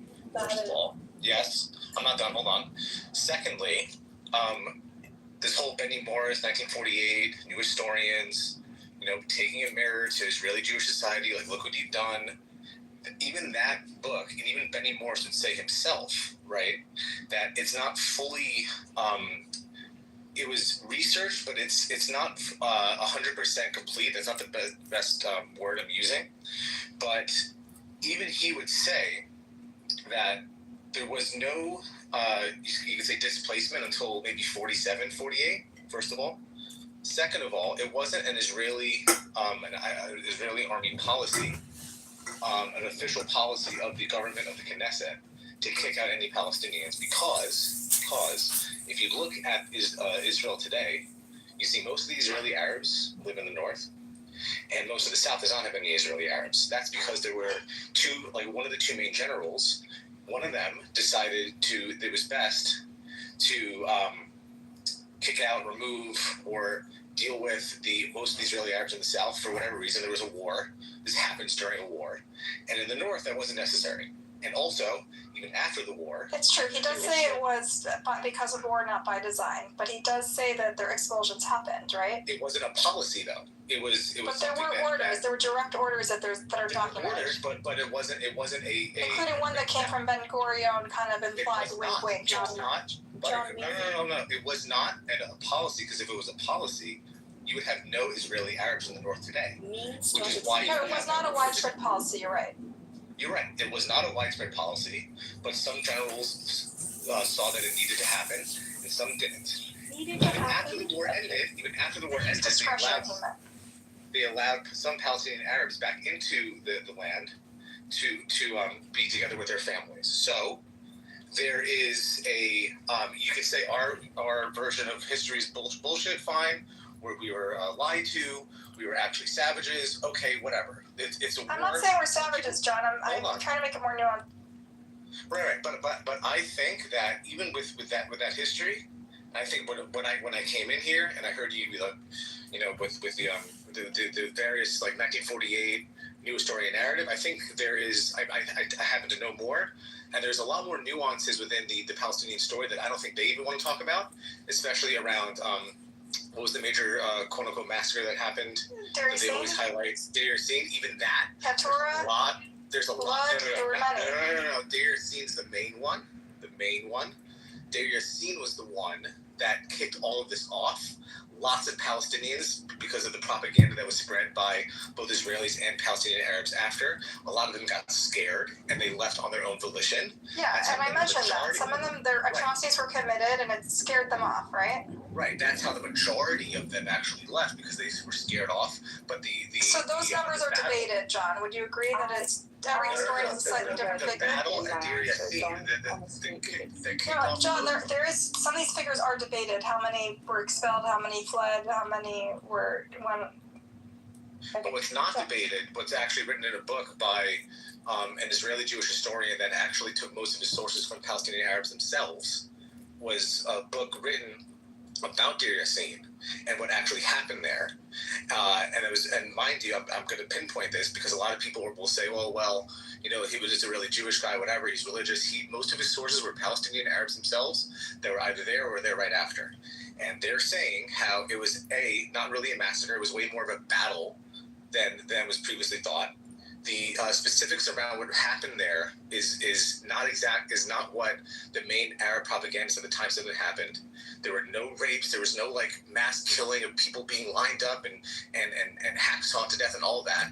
But that propaganda spread, and a lot of Palestinian Arabs were scared of that, and then they left. And then there was no other surrounding Arab villages that came in and helped out. So I'm just saying, and I'm going to put a bow on this right now, and then you guys can have a conversation about this. There was a lot more issues within Palestinian Arab society around being together, around nationalism, around staying in the land. They were selling land constantly up until 47, 48, even after 1948 they were selling land. So this whole history of this place is a lot more nuanced, a lot more distinct than the larger Palestinian narrative like to say today. Okay. Firstly, oh my god, I don't know where to even begin. Because when you started this conversation, you said like, oh, in many areas, okay, fine, Palestinians left, whatever. That's the problem. That's the problem. The narrative has always been like, okay, yeah, so what, Palestinians suffered, but this is what happened with the Zionists. And by the way, I never use the word Jews because I don't think Judaism is, a synonym for Zionism. I think they're two very far off ideologies. I think the actual people who have even read the Torah know that they have to have by the word of God. They have to be in exile until the return of the Messiah, but I'm not going to that debate at the moment. Right. So number one, the downplaying of the pain of Palestinians is what bothers me the most. You said like, oh, what if they must have also been told half the truth. The problem is that is what the world has seen all this time till we have just had the new exposure of the social media. All they have seen is one side of the coin, is one side of the narrative. All they have seen is like, oh, Zionism because people have suffered, but completely disregarding the fact that okay, no doubt, people, especially Jews in the Europe, have suffered a lot at the hands of atheists and white Christian nationalists, right? Not at the hands of Muslims. But somehow it all became the problem of Muslims after 1947. It all became the problem of Palestinians, who were the only ones, by the way, with welcoming people with open arms, right? And now, okay, they were selling their land because they were being forced to sell their land. In many cases, they had to sell their land because it was like, okay, either get a little bit of money or get nothing at all. In which case, it was better to get a little bit of money than to get nothing at all. All of this had been going on for a very long time. By the way, and this is again, I'm talking about Zionism. I'm not talking about Judaism. Because Jews have been residing in Palestine for over eons. Nothing had been destroyed, nothing had been touched. In fact, all the churches, all the mosques, everything was safe. Even under the Ottoman Empire, for 800 years, the keys safeguarded, and that finally had been destroyed under the regime of Israel. Right? So whenever, and just shut up. Anyway, just whenever. Because you're lying. That's a lie. I got this. Okay, yeah, I'm lying, and you're the self-proclaimed, Messiah. Anyway, like this narrative, the world has always seen this narrative. So when finally Palestinian stories are finding light, and we have not only seen it, you mentioned a few books, but I can also mention a few books. In fact, a few names as well. We have people like, I know you guys love calling them self-hating Jews or whatever the name is. Like we have people like, Noam Chomsky, Norman Kriegstein, we have Gabriel Matter, we have Ilan Pape. We have so many people who have done so much research. Buttercup. Cora, you have four. You have the four that he named, and maybe five. That's it. That's the one. 40% of American Jews think is a genocide. Does the 1 minute right apply to Cora as well, or no? 1 minute? Sorry, John. I don't think you talk only for 1 minute. Sorry, Em. I got this. You can go on and on and on. Everybody. Sorry. This is what I need. This is what I need. The narrative there's a very famous saying in Urdu, right? It says, "Lashkar bhi tumhara, akbar bhi tumhara. Tum jhoot ko sach likhte ho, sardar bhi tumhara." Which means like the mob is yours, the leader is yours. Even if you want to portray false as right, the leader is yours, the newspaper is yours. This has been happening since forever, right? The narratives are finally coming out, and that's why it's so important to tell the Palestinian stories now more than ever. And we're seeing it in real time. This is genocide unfolding, and all I can hear in this group is like, yeah, it is good, whatever. What if you guys would like to? It's not a genocide. Okay, let's not even start with that. Okay, I just want to claim that because no, John, that rhetoric gets people here hurt. John, you've had your time. It's my time to speak, right? The sarcastic terrorism argument where you can't be critical of Israel or Jews is just because people do bad things. You can say that about any group, and it's not. Okay, you play both sides of the fence. Shut up. I feel like that not normal guy did the same thing. He was like very clear words from his mouth. Palestine bad, me good. That's not how the world works, and that's not an actual argument, right? In order to actually say that, okay, this is what happened, you need to give some weighing evidence. You need to support it with weighing evidence. Palestinians were in that land. Palestine has always existed. Israel on the other hand, has never existed. And when we named the word Israeli, and that was a prophet, that was on the piece of land. Now Israel came to existence after the Balfour Declaration, right? And when was the time by Rothschild? Let's not even go into that rabbit hole. Let's not even begin to. But before that, there was another piece of land that was kind of like a British mandate, British plan to unfold, which was the Madagascar plan. But okay, finally, because it was a good area strategically to place your allies in, to place the army in, very conveniently they were like, you know what, This is all bullshit. Palestine didn't exist any more than Israel did. Like, this is so fucking retarded. Hold on, Cora. What's the main gist? You're going all over the place. I will give you so many proofs that Palestine has always existed. I don't care. It's fine. If I go to the country of Palestine, because Cora, are you like have a monologue going or what? Cora, you have a monologue going. It's been 15 minutes. It's been 15 minutes. It's not even comparable. No, it hasn't been 15 minutes. Cora, I never said. Because I'm not on your side. I'm not speaking on your side. I never said. I'm sorry, honey, the world doesn't revolve around you. It's not your narrative or Going nobody's on way narrative. too long monologues, because when you bring up a bunch of different points, you don't allow people to respond to your point. Okay, try to keep it at one point so they can respond to your point and then move on. If you just go and this and that and this and that, how are they gonna respond to it? I love how close, this moderation one comes up and I'm speaking anyway. You were speaking for a very long time. No, John had been speaking for a long time. You are just galloping. You're just shit, which is where you just keep on going point after point after point, and then nobody can address any single point, and then it becomes like a gorgeous conversation. That was my conversation to John as well. He mentioned a lot of points, and I said the same thing. I was like, he mentioned point after point after point.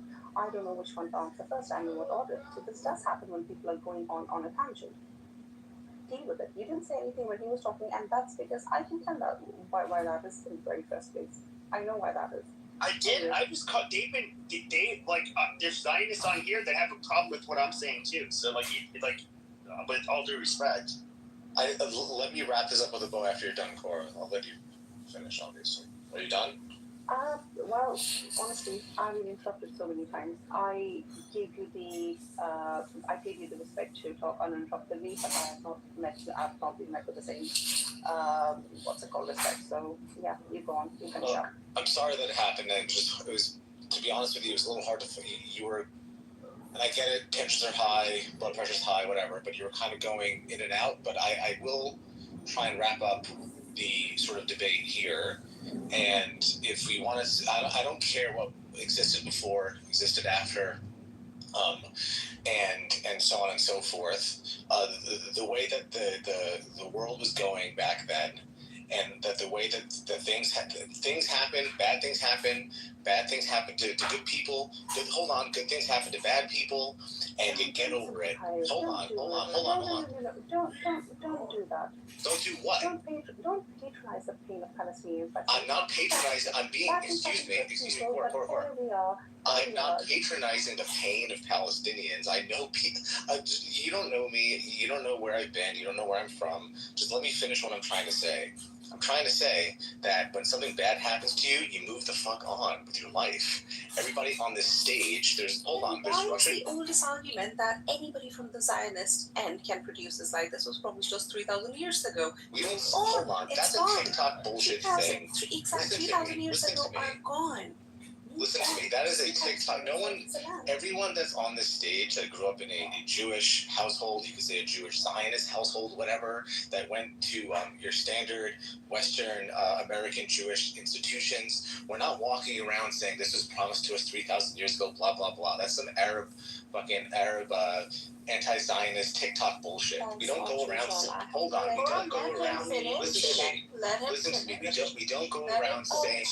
We don't go around saying that. I am really Jewish. Everyone here that knows me in this room on the stage has heard me speak for years about this stuff. Like, I know my shit. Okay. And we get Jews in America that come from Russian backgrounds, fucking South African backgrounds, Eastern European backgrounds. We've all had very bad shit done to us in our families, but you know what? We move on. We've all lost houses. Hold on. No. Everybody does, John. I will tell you why the Palestinians have not moved on. But that is not And I will show you that right now. John, the Palestinians are still Cora, stop interrupting John. He has land to explain. You'll land to explain, you'll speak. I'll land my plane in 1 minute. They have not moved on. Speak longer. So, okay, so don't stay muted, please. They have not moved on. No one up here remembers any of the color of their napkins or the way that their dining room is set up back in Moldova or back in Russia or back in Poland. No, it's over. That time has passed. We've moved on. Okay? And you want to talk about the Palestinian narrative always being lower and always being buried? That's definitely not the case. The UN was basically set up after that to highlight the Palestinian narrative. There's been decades and decades and decades of terrorism, of intifadas, keeping up the Palestinian narrative as much as possible, all to October 7th, when the best way to make sure the Palestinian narrative is now highlighted amongst the world is to do a massive rape, torture, kidnapping fest, and now great, and now the Palestinian narrative is highlighted. Everyone knows it, and you expect us not to do anything about that? Okay, so if you want to talk about like all of this. That they've been oppressed. Hold on, that they've been oppressed. In the end, we get ping pong back and forth about the country was this, is Israel. Exactly. Hold on. We could do that. We could go back. All right, the country was Israel first, then Palestine, then the Arabs and the Jews came, and blah blah blah. What it comes down to is that a bunch of 19, 20, and 21-year-olds, right, and 30-year-olds on drugs in Gaza decided to rape, torture, kidnap, and kill us. Right, and hold us hostage and kidnap us under tunnels and starve us for over a year, because their great grandfather lost a house during the war that they started, and now they're upset today. How about you get the fuck over it and we move on and we make peace so we could actually make some money, fall in love with each other, and have a real fucking society. How about that? It's very easy to say that when you come from a place where you have actually looted, taken all the resources, and just basically planted your flag illegally, just because the people who were receiving you were nice to you, just because of we did not plant our flag illegally. It was lawyers that created the country illegally. I did pay you the respect. Well, you said we were created illegally. I was born there. I wasn't born there illegally, Cora. No, fuck you. I wasn't born there illegally. My parents went there legally, and they had me legally. And I'm an Israeli citizen legally to a real country that exists. And then you have the right to kick out the people who have been No, I do not. For you. That's not how it works over there at all. Exactly, that's how it exactly works. No, it doesn't. I'm playing the pain of yes, and I have propaganda. You have Arab propaganda. Okay, Glo, where's your mediation now? Go. Where's your mediation now, Glo? To be honest, you just literally denied his existence. He has every right to defend himself. Okay. You just said that people who have the law is not legal in his own country. Who are you? Who the fuck are you? Who the fuck are you, Glo? Who the fuck are you to say that? You're an Indian. Where are you? You're not even from the Middle East. You're not even from the Middle East. You are not even from the Middle East. You're not even invited to the fucking party. party. Get the fuck off the property. Oh, you shut the fuck up. This is a gated community. It's a gated community. Your gated community that you created on the basis of the blood of Palestinians, innocent Palestinians, Palestinian kids. You guys love to beat this drum about October 7th. You guys have been doing. Who's you guys? I'm Iranian. I'm Iranian. Fuck you. Fuck you. You're an Iranian in diaspora who has this Western pygmy energy. All these. So Cora, I'm just curious though. As if I don't even know. Okay, but Cora, let me ask you a question. Cora, listen to me. Cora, no, shut the fuck up, bitch. Like seriously, you're being obnoxious. You shut the fuck up, okay? And before you disrespect me, Alright, which by the way, I do absolutely respect from you. Oh, shut the fuck up, you asshole. Right? Wait, Cora, you're Pakistani or Indian? How was your country created? Curious. Oh, when was it created? I'm not Pakistani. I'm not Indian. I'm not either. So there you go. She just conveniently won't tell people where she's from. Somehow people are going to look for her. Of course I won't, Pepe, because I absolutely do not want to give up my information for the likes of you people. I don't care. It's optimism. I'm just saying. Okay, if you say that you're Syrian or Pakistani, nobody's gonna fucking be able to figure out who you are. It's so retarded. Every single day it has happened. Every single day it has happened in Palestine. Every single day on October 7 happened. Every day on October 7th. Every day. Every single day. Right? So, It's just absolutely bonkers. Shut the fuck up, Glo. Your mom is just shut the fuck She's up. projecting to take me energy, but it's her. Oh my god, you guys are so October clickers for 7 each other. happened. You're Such crazy. clickers for each other. You are crazy. God, I am crazy. I am Insane. crazy. You keep Palestinians in the world's biggest open-air prison. World's Islamic biggest open-air propaganda. prison. Islamic Wow. Why are you Okay, using buzzwords? Like you don't have other words to use? I am not calling you a Jewish propagandist. Bro, So you know better they not have call me an like Islamic industry in propagandist. Palestine. Don't Oh, look who's back. Don't do Look who's that. back to Cora's back. Don't do that. I did not call you a I'm Jewish nothing against propagandist. you. Why are you so hostile to me? Because you're disingenuous, but I don't Shut up, understand you. I did not call you guys Don't tell me to Jewish shut up. propagandist. You shut up. I did not call you guys. No, you're not gonna tell people to shut up.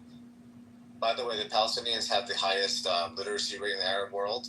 And they Well, have I most, love you, I'm sorry that you don't feel it's not mutual. It's okay. I mean, Buttercup, do you live in Israel? my sister does. She lives in the south, and I lived there during the Intifada, the second Intifada. Do you live there now? No, my sister does. Do you live in Israel? But you don't live in Israel now. No, I live in the States. What about you?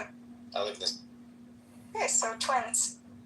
Sure. But I have family there, and I lived there for a full year, and I visit there a few times, you know? Yeah, no. Standard Jewish. I've been in the West Bank. Have you been to the West Bank? I have. I've been to Bethlehem. It's nice, right? It is. I mean, it's not some parts. I mean, we saw the refugee camp, and then we also saw the nice suburbs, you know? We saw like the marketplace. It's very beautiful parts of it. But other parts are really sad. Do you think that do Israelis do October 7th to the Palestinians every day? Because that's what that woman just said.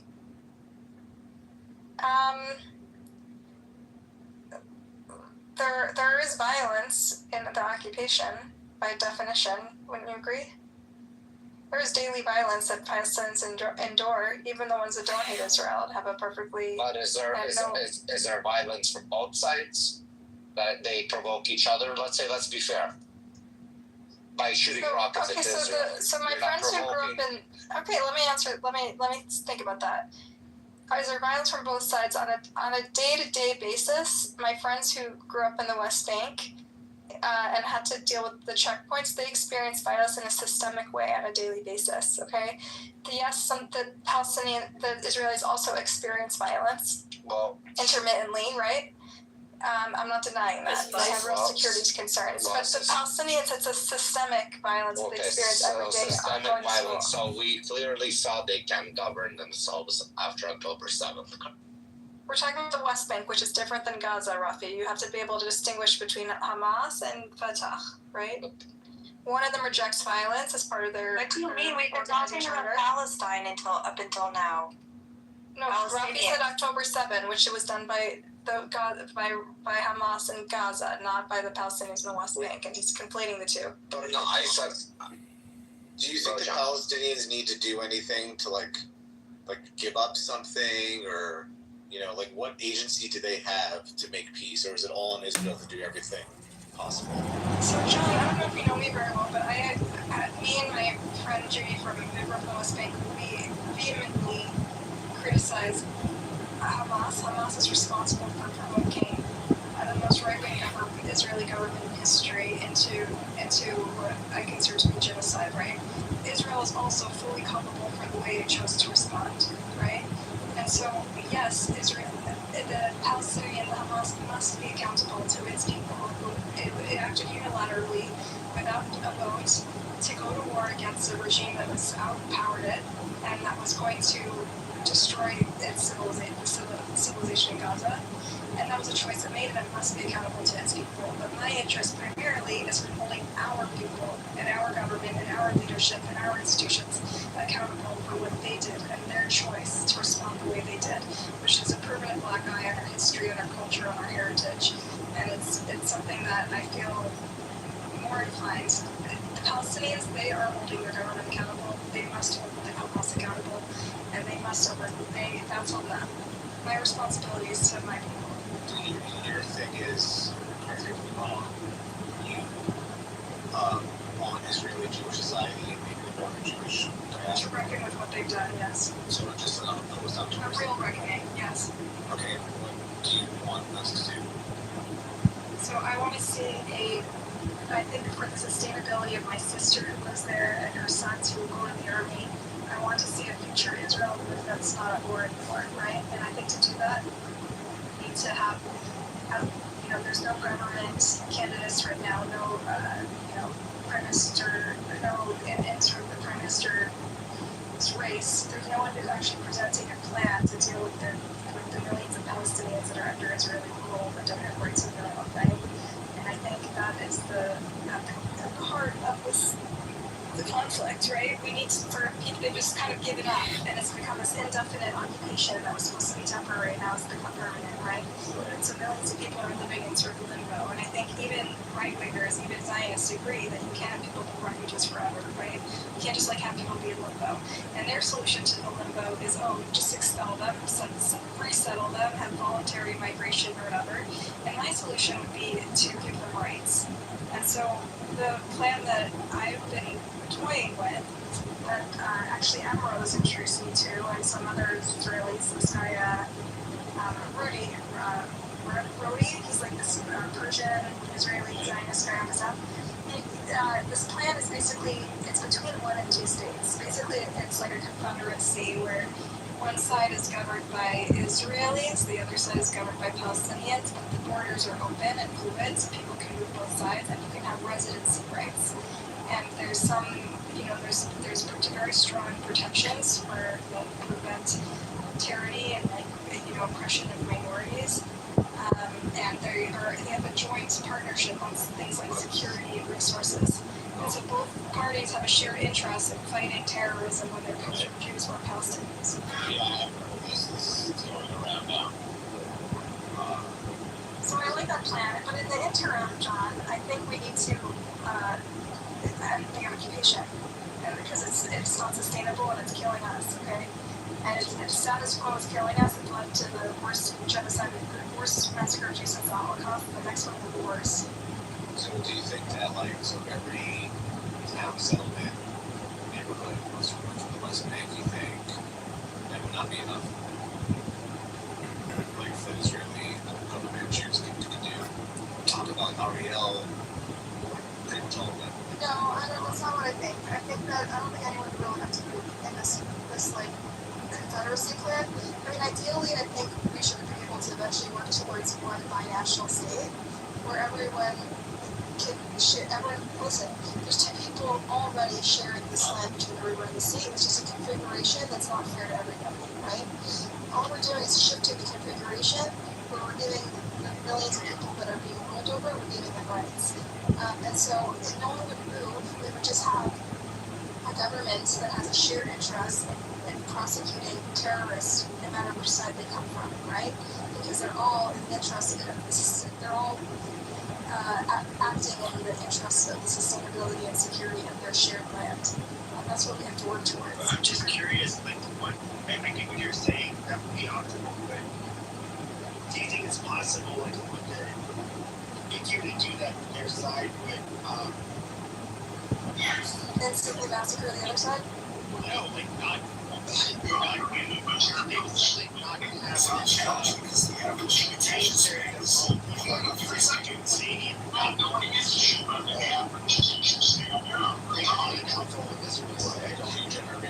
So I know many Palestinians don't want to bring down the conflict. I'm sure there's a lot of even though they have other reasons to do that.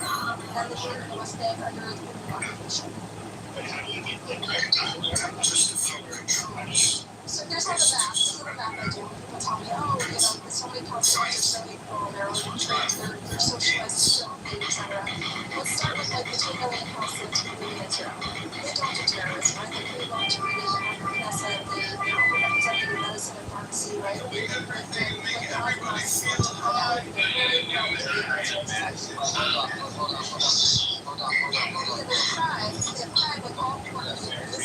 Yes, but in all societies, poor marginalized communities have crime, yes. Hold on, John. I'm going to other groups. Yeah, there are Arabs that are living amongst the Israelis. Peacefully, some peacefully, yes, there is crime. This and that, there's crime everywhere. It's against each other, not against Israelis. It's against us and other crimes. However, you can admit it because when an officer has to go in to prevent the crime, it could be an Israeli officer, it could be an Arab as an officer. Somebody has to be put in danger. Whatever, to control the crime. Whatever, crime is crime. At the end of the day, no matter what, IEC will still affect the crime. But the Arab that is living in Israel went to Israeli school where they didn't teach. If you talk to Israelis, out of 5, how many are left? Okay, so let's get to that. I know what you're talking about. How are you going to re-indoctrinate somebody? Yes, that's what we're getting to that. So we started with 2 million, right? We have 8 million total. Is that or 7 million? Roughly, there's like about equal population, like 8 point something million each Jews and Arabs. Okay, so and also if they do join, do you believe Israel should become a monarchy state? So it's a Jewish state. No. It's a confederacy. It's a democracy. So you wouldn't want it to be. So you wouldn't want the Jews to have their own state for just in case of an emergency like happens. They don't deserve their own state. Just in case of another Holocaust. So I don't think. I think become a monarchy at least. Okay, we bring them into the monarchy system. I don't know what like a king. Yes, the Jewish king. Is that what you're advocating for? Yeah, I believe there should be a monarchy system. Interesting. Okay, I mean that's a different way I've never heard before. Most people are like kind of going to want monarchists. But anyway, okay, can I answer your many questions here?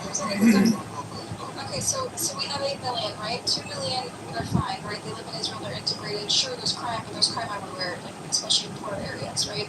So fine, move on.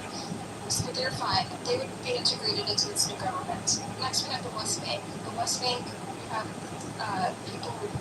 It's overwhelmingly secular government. They've had a security arrangement already with Israel for 20 years and successfully thwarted terror, right? Because they work with Israel, they hand over their security prisoners, and literally have been working alongside Israel to thwart terror, right? So they already are a perfect candidate to build on that infrastructure, the robust infrastructure that Israel already has, to create a collaborative security arrangement. And when they're both in, and when there's a law that's applied equally, it doesn't only target Palestinian terrorism, but also targets Jewish terrorism, then you actually have a society with like a shared interest in securing their shared population. And so I really think the Palestinians in the West Bank, which already work, many of them work in Israel and have very, very long-standing business and diplomatic and security coexistence, I think they would be a perfect candidate to be incorporated into Israeli society and participate in this new government that gives everyone equal rights. The only difference between them and their cousins in the West Bank and their cousins in Jerusalem and Israel is that they don't have health insurance and that they have checkpoints all over the place.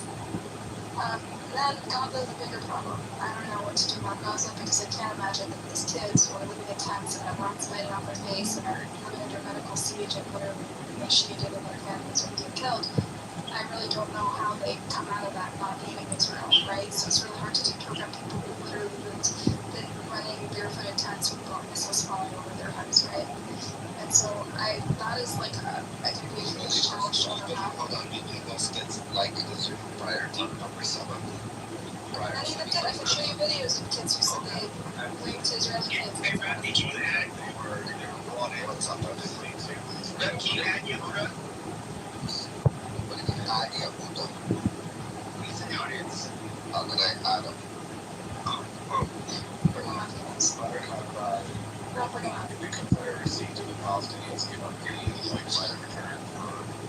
Oh, that's a great question. So the Confederacy I'm not super familiar with, but in this binational states, basically the immigration law, just like the security law, would apply equally to Palestinians and Jews. So whatever the immigration plan is, there would be some kind of regulation, but it would be one that's reasonable and takes into account the new state's resources, and it's applied equally to both Jewish and Palestinian immigration, and whatever the standard is, like whether you have roots there or whether you have at a home that you lost or whatever, there'd be certain criteria, but whatever would be, you know what I mean? If that didn't happen.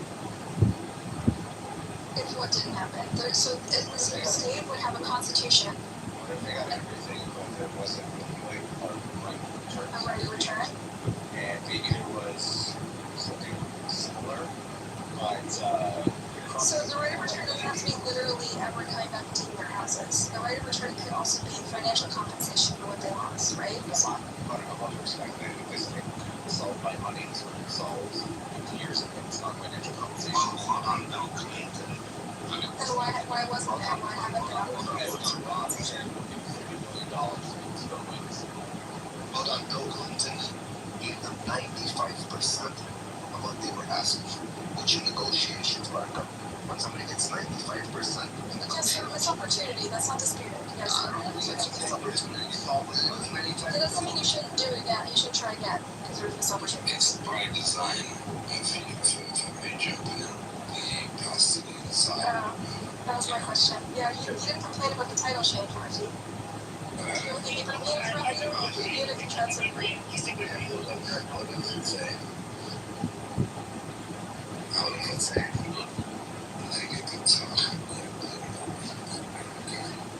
doesn't speak Hebrew? I do, but you got it backwards and negative stuff. You can sit on the glasses, but what's the point? It's a negative or it's a the title. Yeah, but I see it in different order than you do. I see it negative stuff. You so it's backwards. Oh, maybe it's like a different line. Well, what does it mean? He doesn't know what it's to his It's not my No, Rafi doesn't know. Rafi, I changed the title. He doesn't know what it means. Alright, well, anyways, I'd like to address the topic of supremacists by design. I mean, I've listened to you quite calm, but I don't know who you are. But I don't like using arguments from authority. I worked in the peace process as a Western diplomat, and I can tell you that nothing is further from the truth. There's a reason why. There's 30 years of reasons why Palestinians didn't get a state, and you could blame 16 of those years on Netanyahu, but you can't blame the rest on Israel. It's just not. The reality doesn't. We're not doing blaming game here. We're trying to do solutions. You've made a lot of assertions. I think that I wouldn't concede to you, which is apartheid, genocide, or the starving of people. Obviously, war is bad, but the reality is, before '67, how many checkpoints were there in the West Bank? It's a trick. After '67, how many were there? When did they start happening? I know a great number of Israeli Arabs who would reject being called Palestinians. Many do, some don't, and some accept Israeli Arab identity quite happily. But one thing you are forgetting, and you glossed over, is that you can't ignore, I think Rafi or John said it, you can't ignore 30, 40, 50 years of inculcation of hatred towards Jews. Now, if you don't know the region, and you said you've been to the West Bank, that's great. But if you don't know what they've been taught... Do you know what they're taught? I read all the fucking... Well, you've read all of them. Okay. Yeah, they're not talking 20. I've seen all the textbooks. By the way, a lot of those studies are outdated. Yeah, I'm not talking about studies. The PA has agreed to reform its textbooks. You know that, right? Well, the PA doesn't actually control the textbooks. Yes, they do, actually. They control the textbooks in Gaza and the West Bank. UNRWA publishes them. I guess you don't know that. Yeah, but the PA is the one that sets it. Okay. Well, I'm letting you know that UNRWA publishes them. So the problem that the Palestinians and the Arabs in the West Bank and Gaza have had is that they've been abused, I would say, by their own... The PA sets the curriculum, and they've reformed it. You didn't know about this, Yehuda, that you reformed the curriculum? Listen, in 2016... Let me send you a link about how they reformed the curriculum. 2016... Hold on, he is right. If it's 2016, that's only, what are we looking at? About... it hasn't been fixed. It hasn't even been fixed. No, but a child that was 10 years old is now 20 years old. If he was taught that, he hasn't been reformed. He's already indoctrinated. What do you do with a 20-year-old today, Buttercup? What do you do with these 20-year-olds? I'm not disputing this, that there's extremism. So hold on. So the problem is, when was this reformed? Let's say this was reformed 4 years ago, for example, right? So okay, it's a step in the right direction. So hold up. Only 4 years ago, a new generation started. So is the 4-year? Are we just bringing We it have to up wait to 4 15 years old? years apparently. Yeah. Well, yeah. Okay, so at least we started the process, though. Okay. Okay, so the process has started. How long is it going to take for this process to? I don't know. Celebrate the baby steps, but I want to also point out that Israeli young generation has also been extremely radicalized, right? Right, and guess who I blame? And I want to point out, Yehuda. I blame Hamas. I blame the PA. If you want to talk So about it's Hamas's fault when your children are saying Mavat Larabim? Yes, And also, when you're waking up in the middle of the night and running into a shelter, you're gonna hate somebody for ruining your sleep. I'm so glad you brought that up, Rafi. You know why? Rafi, I'd like to just comment. The same individuals who what she just said. We're told Hamas exists because of Jews, and now we can say, hey, well, Ben Gvir supporters exist because of Hamas and the intransigence. No, also, beyond that, Yehuda, like, who wouldn't? Their hatred is legitimate. No, it's not. Their hatred is actually because their only encounter with Jews is with the butt of a gun. Sorry, there is hatred for their hatred for Jews is inculcated in the culture that Jews are weak. Are there encounters with Israelis violent or civil?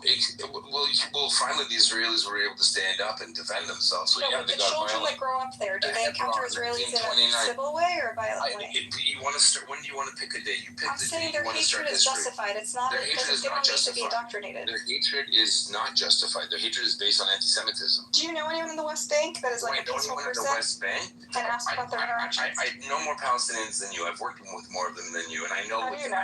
How do you don't even know me? I'm pretty sure. Yeah, I'm pretty sure. Just by listening to you, I can see the depth of knowledge you have in it. All right, never mind. Well, if you're just going to assume things about me, we're not going to have a good faith conversation. Well, I don't think you're having. I think you're having a passive aggressive conversation where you're assuming things and you're actually. I think you're glossing over topics that you think that Israelis or Jews that support Israel are conceding to, and we don't. The hatred. I'm with you. Listen, I grew up just like you with the same fucking narrative. I know. I know you didn't. I don't know if you're a Mizrahi or Sephardi. I have cousins from Lebanon who I grew up every Pesach listening to the stories of how they were treated in Lebanon. And we're talking about in the 20s and 30s and 40s. That's how old. I'm older than you, and that's how old my great uncle was. How do you know? How old do you think I am? I don't know. Why don't you just let me finish and stop deflecting? You're making a lot of assumptions about me. I'm fucking old as shit. Yeah, sure. She's in her late 30s, early 40s, and she's not I'm 20 years old. We're doing what we do not do. Everybody just meet up and let the land display. Yeah, so for Jews of the Middle East and North Africa, our experience, we do know, we're not like the Ashkenazi experience who are new to it perhaps 100 years, 80 years. We come from a generational trauma. We come from a generational trauma where we know what it's like to be second-class citizens in the Middle East. Why am I the only one who knows Hebrew in this room? I guess when you find facts that you don't like, you just start deflecting and talking about other stuff. I mean, the audience can tell for themselves. I don't need to know your whole life story, Yehuda. I know you from Twitter. I know who you are. You're very disrespectful, I have to say. Well, calm down, okay? It's not talking to Buttercup, by the way. Buttercup, what the hell? He's telling you about his life. He is a literal Mizrahi Jew. He's from the Middle East. What are you? I have Mizrahi origins. How do you know? Wonderful.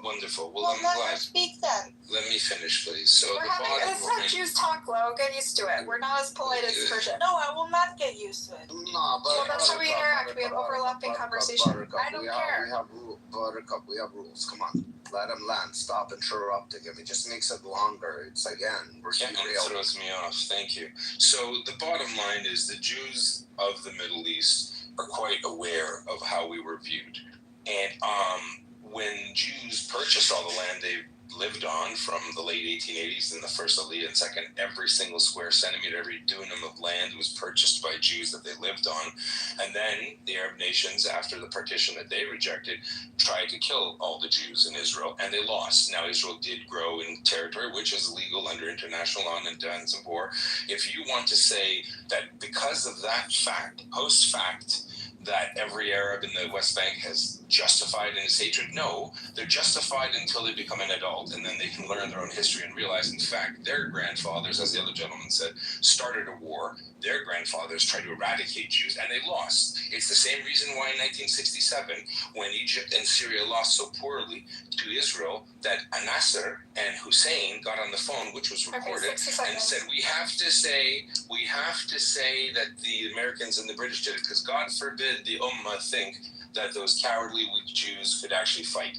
This is a history that you're not even sharing, and I think it's intellectually dishonest, or you just don't know it exists. Thanks. All right, let's get the ad hominems, okay? We're having a big debate. You're interrupting. Go ad hominems. I can't read Hebrew. You made a lot of assumptions about me. Do you listen to yourself? Okay. Let's start over. You start with the ad hominems. How about listen, Yehuda, I've never interacted with you before, but I know who you are from X, and so I want to just introduce myself and like ease the tension a little bit, okay? Tell me about yourself. How do you want to introduce yourself? And I'll tell you who I am, and then we can try to start over without any assumptions. I'm fine. I'm fine just discussing the topics. I think we're making a lot of assumptions about each other. It's hard to have a good conversation.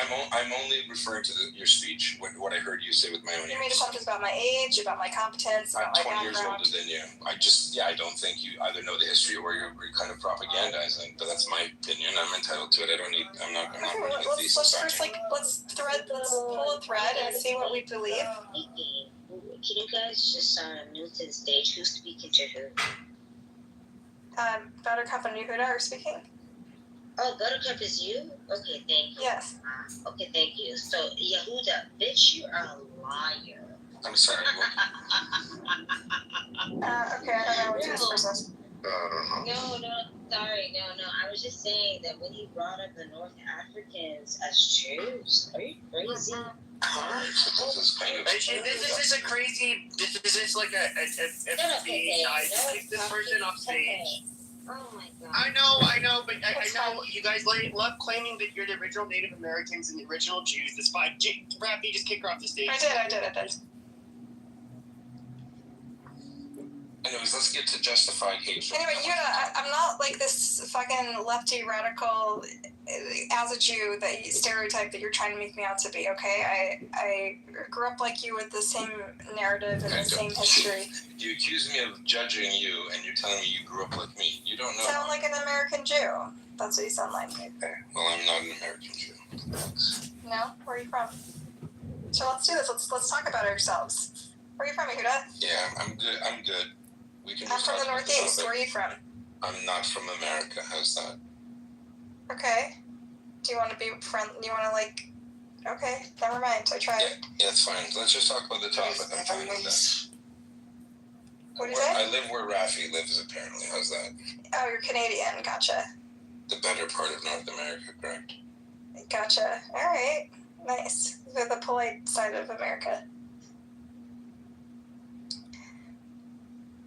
So yeah, I think I'd like to talk about your position where you said that you think there should be Confederacy. What buy-in? I actually don't know that much about the Confederacy plan. I hope it eventually turns into a one binational state with equal rights. Well, there are equal rights for Arabs in Israel, but I don't have rights. But they rule over millions of Palestinians indefinitely, right? And that's a problem. By choice? You agree? By choice? The people choose to be ruled over indefinitely? No. Does Israel control the West Bank by choice, or was it forced into it? The fact is that there's no one in leadership. By choice, they agreed to, with the circumstances, the area A, B, and C. No. Right? No. In 67. They signed agreements. What happened in Khartoum in 68? What happened in 1968? You mean the thing with Lebanon or whatever? I mean with Jordan? No. So Israel, once it took the West Bank and Gaza, immediately said, "We'll give it all back for a peace treaty." I don't want to do like a history. I know you know the history because it doesn't help you. No, I read fucking all the historians. I did. She is just the biggest Benny Morrison repeater. It's so pathetic. It makes me want to get a Benny Morrison book so I can actually comprehend what has brain virused her out. But I can't believe it. I haven't been on in years, and I came in there and she's vile. It's hard for me to, as a cantor, to put up with her ridiculousness, and they're all in there. well, there is do you know how I know Hashem is real, Rabbanu Shalom? Why? How do you know Hashem is real? Because Buttercup, aka Rachel, or whatever the hell her name is, she's been banned. She called herself Rachel now? She says Buttercup. I just saw her say No, is her legal name Rachel or something like that? Rachel? I don't know. I have no idea. Anyways, she's been banned from Israel. She's on the database of do not enter. How do you know that? She said it. She said she got doxxed by the Canary mission.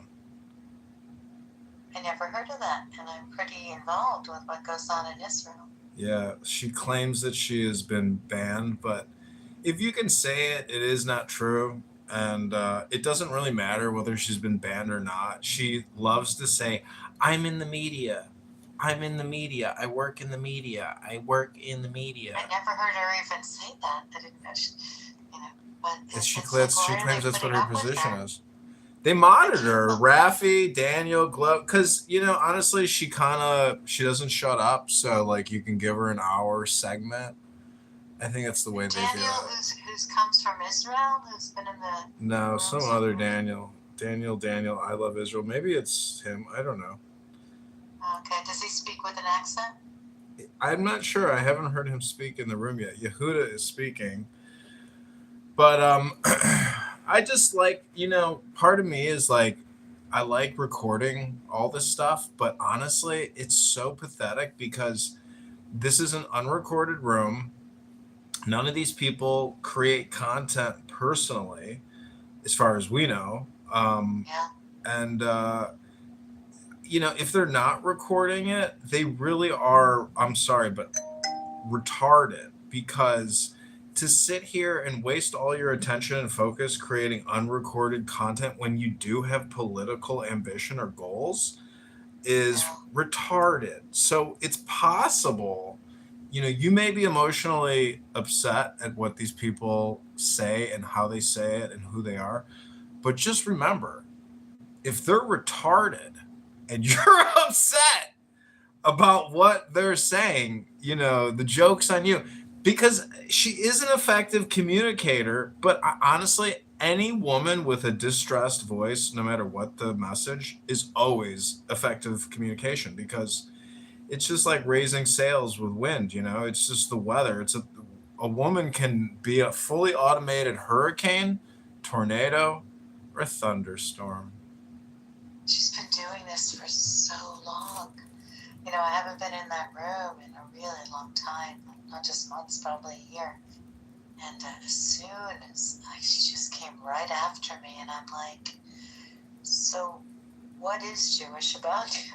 I don't get it. Well, I think you have to view it from like a political perspective, that she has political goals, ambitions, desires, yearnings, or dreams, or aspiration.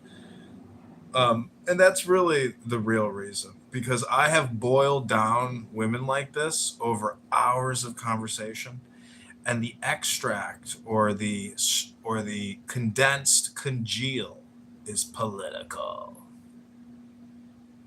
She's more insane than she is political. Well, actually, you know who is the most? I got a lot of YouTube videos taken down because of that Emrose. Now that chick is actually like a militant, and YouTube recognizes her as being very dangerous, but not Buttercup. But Emrose is considered a dangerous person. Yeah, I know the name. I've seen it up there, but I never interacted or been in a room. She's an extremist. She says homicidal ideation all the time against Israelis, the Jewish state, the state of Israel. Like, the girl is like certified mentally deranged. Yeah, I know. And it's not me, it's the YouTube community guidelines being enforced by fully automated algorithms, and probably people in the Philippines who have to review the video. But her videos were taken down because she was saying such insanely deranged things. If they can arrest her in Israel, they really should. Nahal, were you in that room? The one right now? When I was in? No, Nahal, down below. No, you weren't. Okay. But Buttercup claims, yeah. Wow, she went right after me. I haven't been on a very long time. And she had a full room, and she just like came right after me, and I just left. I was like, go to it, girlfriend. She can go for a long time. She never stops. She's like a wind. She's like a but wind-up there was doll. a big room just now that she's still in. There was a big room, and she's like, "You want to know about Grace?" And I'm like, "Oh my God, you're talking to a clergy person. I've never." Well, see, this is where you could. This is where you could go in if you could get on stage, because she says she has a big block list. If you could get on stage, I mean, what would your strategy be to communicate with a highly aggressive person? I left. I immediately left. Well, I'm not going to interact. I'm not going to. There are people who are very opinionated.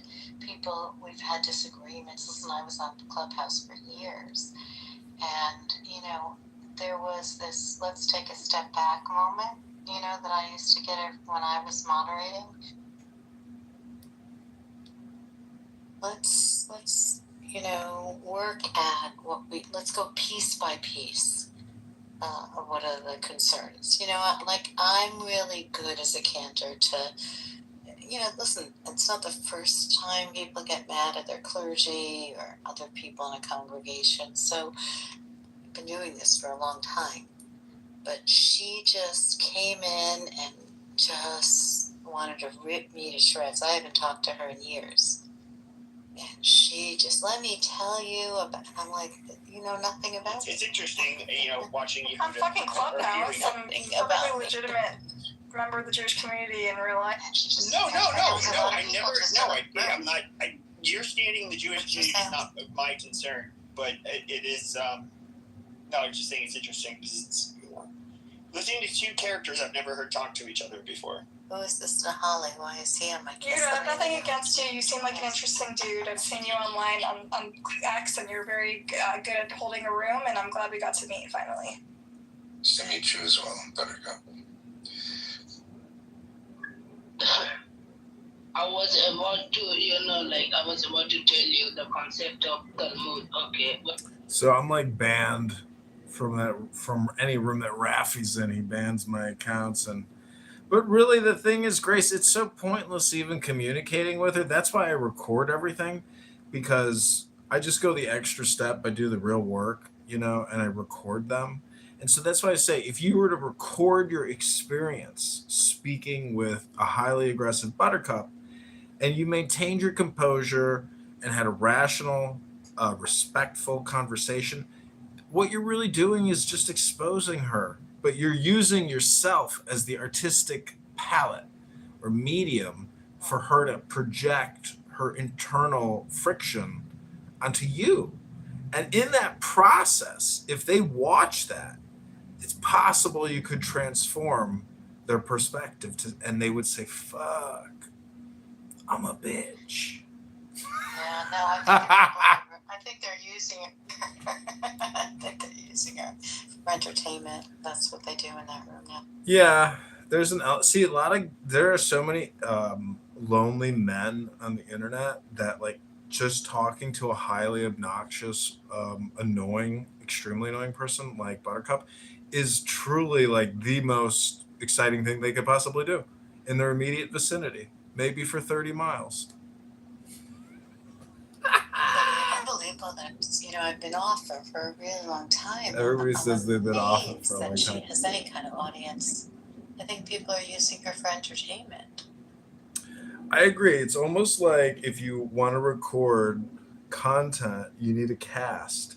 And so you're willing to sacrifice some time just for the sake of having a very diverse cast, for the sake of, getting as much information in, even if it's from what you would call the opposition or the anti-position, regardless, why they allow Buttercup to do what she does is amazing.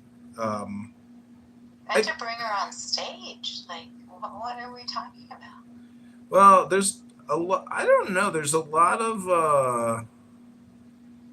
I don't know. People like to play this game the way they like to play it. There's really just a lot of anti-Semites out there that project their internal friction, their angst, their anxiety, their misery, their depression, their rage onto Jews. And if you go to Israel and you jog from Tel Aviv to what's that city town, the Crusader place with the restaurant. Anyways, it's just so diverse, you know. They make the point that crime happens everywhere, but that I just don't accept, and I reject that too. Every major city on the planet shouldn't have a crime problem. I know they have it because of law of large numbers, but is that what it's like in other countries? I don't think so. It's just not, you know? True. You're true. It's just not. The crime is not in other major cities. Like, fucking Afghanistan has a lower per capita murder rate than just about the top 10 cities in the US. So it's like, we allow crime to happen. We allow it. It's like part of the legal industrial complex. And the more progressive and liberal the judges, the more the crime numbers increase, because there are people who are battering innocent people in the street to death that have been arrested 75 times, lighting people on fire on the trains, stabbing them to death, shooting them to death. Like, I followed the news like a news addict for years. There are so many murders that happen on the train. A young military veteran murdered on the train, got no recognition whatsoever. I don't know if he was a veteran. I assume he was a veteran, not like active duty, but either way, he was, you know, a young man. And it's just, there should be like a collective unconscious response that says no more crime, like no more murder on public transportation facilities, like at a minimum, right? The trains shouldn't be homeless facilities, am I right? Hey, Jane! Jane, great news. Buttercup has been barred from entering Israel. She's on a docs list known as the Canary Coal Mine Mission. And we feel great about it because now she can't go to Tel Aviv and she can't enjoy the beach in the summer and get stung by a medusa.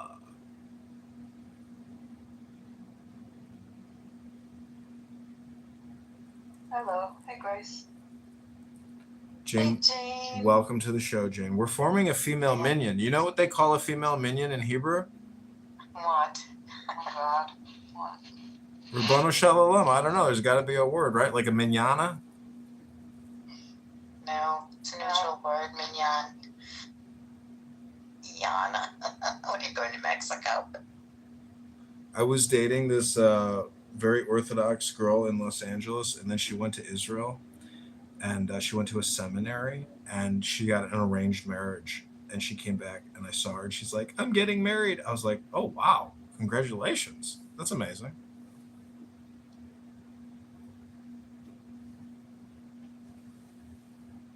So we're listening in to Buttercup. You know, I think that this app... I was in there. If this You were there, Jane? Did you see when she started with me? I did not. Okay, I knew there was a high energy. Jane, text Scott. See if we can get Scott to come into the Church of Buttercup.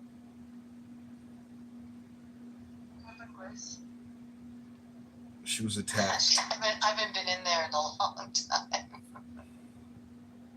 She just came right at me. I don't even know what she said. What did I say? She said, I tried to forget it.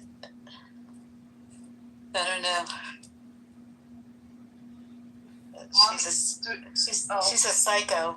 And about the way Palestinians don't have rights under the PA, then your argument is with the PA, not the Do city. you know that You're getting sidetracked. No, I don't know. I'm trying to make a point here. I'm trying to find a point of agreement. No, Arabs in the West Bank are not accorded the rights of Israel. Because they're not Israel. Don't call me honey. Israel. I think I'm the Arabs in the West Bank are Israel. So why would they have Israeli don't say rights? that about anyone else. Let's focus on the topic, okay? The topic I would address any point I've made. Yes, the point is that we all agree that there's millions of Palestinians that are in limbo, and we Hold on, guys. Who is blocking Shuki? Shuki cannot get into the room. I want to unblock now. That doesn't make her okay. Buttercup, you I have nobody. Buttercup? Why do you guys mod her? I mean, that's crazy. I don't ask Rafi. I can't answer this No, question. I just wanted to be fair. How is that fair? Scott in the house. That's why he mods up a lot of people. It's fine. He just started making rooms. Like, Yeah, but then Late night Scott session. Welcome, Can't believe it. welcome, Scott. Reverend Scott Kent Jones of the Lutheran LGBTQ Church. Dr. Scott, welcome to the Church of the Buttercup. Were you in there, Scott? I'm here. I'm here. No, were you in with Buttercup? and look, Shuki is Who's like Buttercup? if you had He's in Scott, you know it would be Shuki. I don't know Buttercup. Okay. Scott, can you text El Normo? Can you text El Normo to come to the Buttercup Church? I know. Norma was in the room. I wouldn't bother. I wouldn't bother. I'm having problems. With El Norma? The guy's accurate, Jane. The guy is so good. I don't want to talk about him. Well, we're not mentioning him any longer. I don't want to talk about him behind his back, sir. no, we're not talking about him behind his back because he's being invited to the room. Fantastic. He's That's a received. warning. He's Right. received a screenshot. I know El Norma. I'm upset. No, I mean my behavior. Oh, no behavior. That would be me. That's me. Test. Scott, are you there? I'm here. Scott's been having rooms and I've been having some conflicts there. That's all, Grace. Nothing bad. Everything, what are you doing to my friend Jane? It's very. I think people are very adversarial in my room sometimes. Not other times not, but it gets very testy sometimes because it's a ideological and personality spread when I open a room. So people are not always. And people, I think sometimes people have a tough time disagreeing. This is Chicago mayoral candidate John Kitover running on the February 23rd, 2027 Chicago mayoral election. I need your like, your comment, and your share. Yeah, We're here in the Buttercup Canary Mission. We're talking with Jews in Israel, in America, who are concerned about security. I call them. A lot of conversations about I call them the anti-Zionism and genocide. Important topics, but that doesn't address Chicago's $100 billion debt and Illinois' $200 billion debt, does it? Or the $100 million in Chicago Police Department pension payments monthly. You're not keeping anyone out? No, because doesn't it happen if you're a moderator, which John, so... They're intransigents after the 6-Day War is what led to this problem. Those people had Jordanian and Egyptian passports. If they want to live in the state of Palestine, let them do it. It's not Israel's responsibility. And I would say, I really like you. maybe that's just Thank you for clarifying. Oh, thank you. Favorite word. I have your name tattooed. I think anyone listening thought I said at any point expelled you. Okay, I'm just a moron. Yeah, I'm just a moron. He was not saying that. They used to call us the charity. You said you would look the other way if that's the direction you're Okay, going. I know you're going the opposite direction, but she was obviously saying I don't think so. I don't either. that she's not, or he was saying that he's not for expelling the Arabs. And Yeah, it's shocking the cognitive. He wasn't there in Nicholas. You didn't say. It's not for me to decide whatever they decide is fine. We thought we lost you. Said that they want to do that. I don't agree with that. I mean, that's what the polls overwhelmingly say. That's not what I believe, and that's not. In an audience, in any clubhouse room. No, absolutely not. That's good. He doesn't believe in that. Is that true, Scott?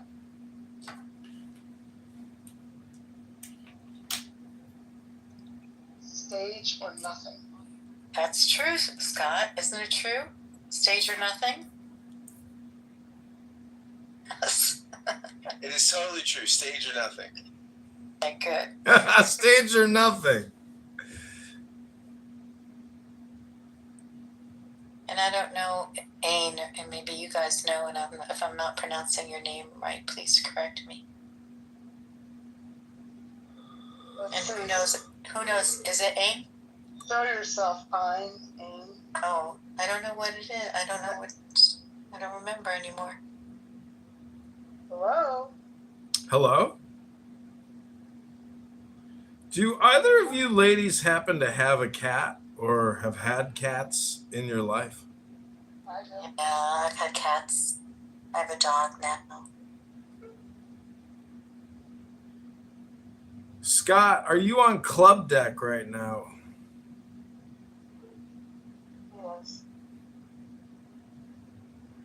Well, Scott, if you could put in a good word with Gary Bumgarden, I'd love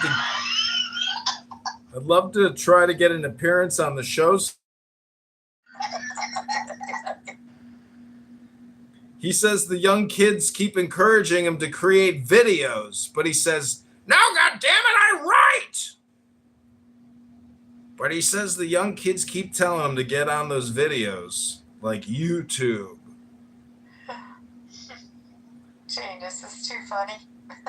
But if you could put a good word in for me, Scott, if you could maybe tell him not to mod Marshall Rankin so Marshall doesn't kick candidate John Kitover out of the stage so quickly. And, you know, I didn't know it's called the Marshall Stankin Rankin Show, but I've alerted Speaker Johnson to his ballot harvesting scam, and I think Marshall is on edge. He keeps saying, "You're obsessed with me, bro. You keep filming me, bro." I'm his biggest biggest publicist. You might be talking to the air. Where are you, Scott?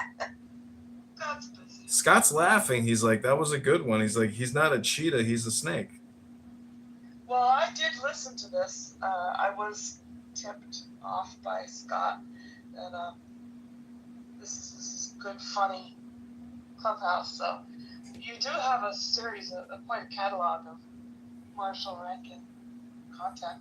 Yeah, I'm in a room right now. We're listening to M. Kapara Whereas before I was unsure, I'm pretty talk to confident Yehud that and Shuki. You're not acting in good faith whatsoever. Your comments are just general. Is a neo-Nazi? How is it going to be? Well, the comments you've made in response to what I've said, you've just dismissed everything. I'm trying to understand you, but I don't know you. You don't need to understand me. You understand my points. The points are very clear. I believe you. I take your assertions in good faith. You said you don't agree with it. I believe you. I'm just trying to clarify. No. This isn't about ethnic cleansing. No, you're making it about it because you can't deal with the facts I brought for you. But apparently you didn't know. You didn't know Israel was Come on. We're having a conversation. You're getting very worked up. We're having a conversation. Stop being so pressed. Listen to the words I'm saying. I know in whatever ivory tower it seems you're in the States. I thought you were in Israel, so I gave you more benefit of the doubt. I gave you more leeway.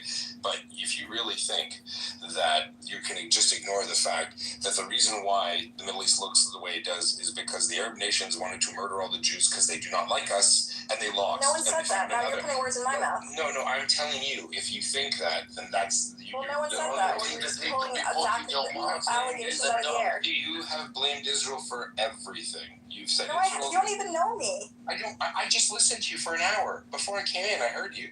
I criticize Hamas as well. I criticize each government is responsible for their actions. What a high bar. Hold on. What a high bar. I criticize people. I criticize the PA. All governments are responsible and accountable for their actions. You're like a humanitarian. Listen, you criticize Hamas. You want to cook Yehuda, to me, criticizing the government is patriotism. Wonderful. Criticizing the government is Zionism. If you want a strong democracy, the fact that you said you Yehuda, if you want a strong and sustainable Israel, you criticize the government. You understand? You should not be proud of saying, "Oh, I don't like Hamas either." Good for you. I don't like Yehuda, criticizing your government is patriotism. It makes it a strong, sustainable democracy.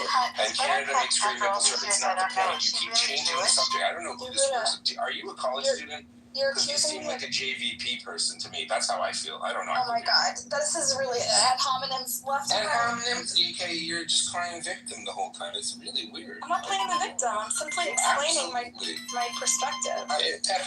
Welcome to the show, Contanella. Wait, am I being the asshole here? You're just calling names. You guys have very different beliefs, but you did come off as very harshly. You were confronting him regarding like what the title was, trying to claim that he did not speak Hebrew. Obviously, I think at this point, I'm sorry if that's what offended you. As a Jew, he's obviously a Jewish guy, but he is somebody who I would say, he can correct me if I'm wrong. I would say left of center. He's not far left. He's definitely not on the right, and so But you he know, was attacking you me. guys are having your differences, and look, I'm mainly just listening because this is just it's an eternal feud at this point. I don't really want to. I don't really think there's any much Thanks anyway. benefit for us for somebody like me to really weigh in. You're not a very good mediator. Neither are you. I know. I'm sorry.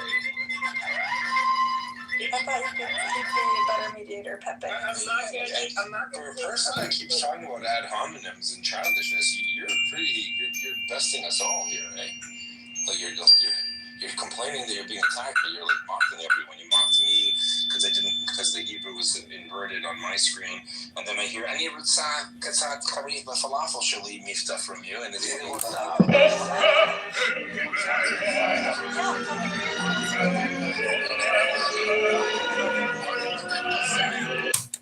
Nazi maslicha. אני לא נאצית, לך תזיין. Yeah, את Nazi. You are. You're a capo. It's even worse. It's worse. You're a capo because guys, come on. This is a lynch mob, and it's also insulting to my grandparents who survived the Holocaust to throw the word capo. Your grandparents are fucking rolling in the grave. Shuki, hold on. They're fucking rolling in their grave. Thank God they're dead because they would literally die just to have a granddaughter like you. Brutal. They would die to have a granddaughter like you. That is so fucked up. I don't give a shit. I really don't give a shit. Literally daily. Day number 1, we're going to cut property taxes 25% in the city of Chicago for all homeowners at a minimum. And we might retroactively refund all of 2025. Day number 2, we're going to rip out all the concrete bike lanes that are obstructing traffic, have ruined parking, and are obstructing fire trucks. Do you care about? Sorry, but the bike lane's got to go. I care enough to know the basic history. We're also going to sue the city of Abu Dhabi and the Investment Authority for taking the parking meters over in Chicago. And we're going to sue Rahm Emanuel. Sorry, Rahm. You're getting I'm here to sued. talk to my people. I think we need to reckon with our past. He doesn't have any people. I'm not hurting anybody. I love my Jews. I think Yehuda, let me answer his question directly. I think we're in a battle for the soul of the Jewish identity, the American diaspora Jewish identity. Okay? Try reading a book, Buttercup. Try reading a book. Where does she think the information comes from? Engage and have a conversation within our community, because I think there's we're extremely polarized, and I think there's a battle for our soul and what we stand for. I think There's a battle for the collective soul of every Jew on the planet, according to Dr. Buttercup in the Church of Buttercup. Said, we'll never let it happen again by taking up arms and being macho and fighting back. Would you like a popcorn, sir? Sure, I'll take an extra large. Would you like to put a cup of butter on it? have to defend themselves. You're right. Hello? No one said that. I don't know why you're putting. Said because they had that's called a straw man argument. They chose to take up arms. That's exactly what you said. But I'm just curious, like, I'm talking about an ethos. Do you know what ethos means? Do you need to look it up in the dictionary? Yeah, but I know what it means. Sorry, I refuse to listen to Pepe talk.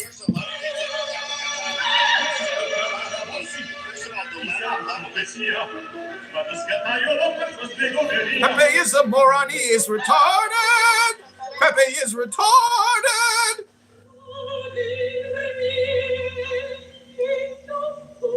You saw people that in solidarity with the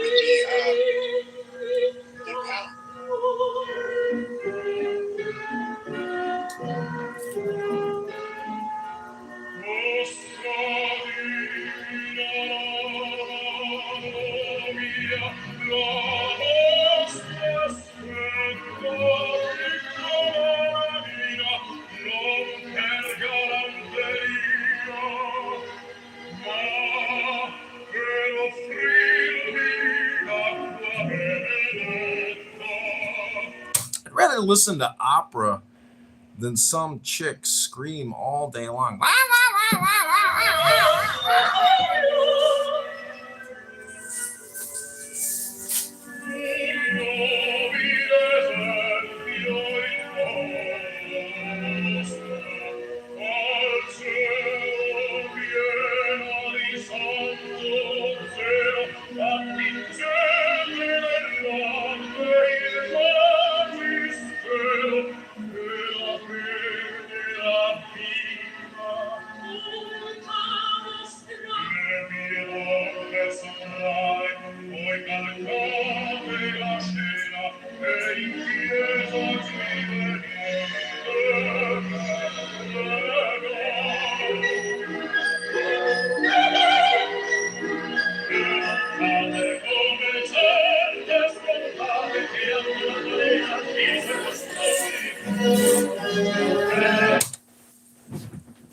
taking you back to the war room with Pepe. The girl's body, and the people are cheering. They're spitting on desecrated. Yes, we all think they were barbarians. Hold on.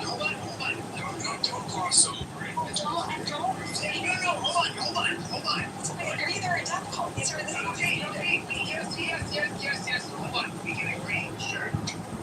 So, what was to be the I hate to inform the Church of Buttercup, but I have bad news. I have burned the roof of my mouth on DiGiorno. How did you burn your mouth, John? It was DiGiorno. They obviously we're investing a lot of money in fighting the Israeli state and basically going to war with them. There's no question about that. These are not people with good intent. They go in, they have a fucking response, and one of the things that has been ironic, and a lot of Westerners have been fooled by this shit, where they just like, oh look, the Israelis, look how horrible they are. Look at the dead children.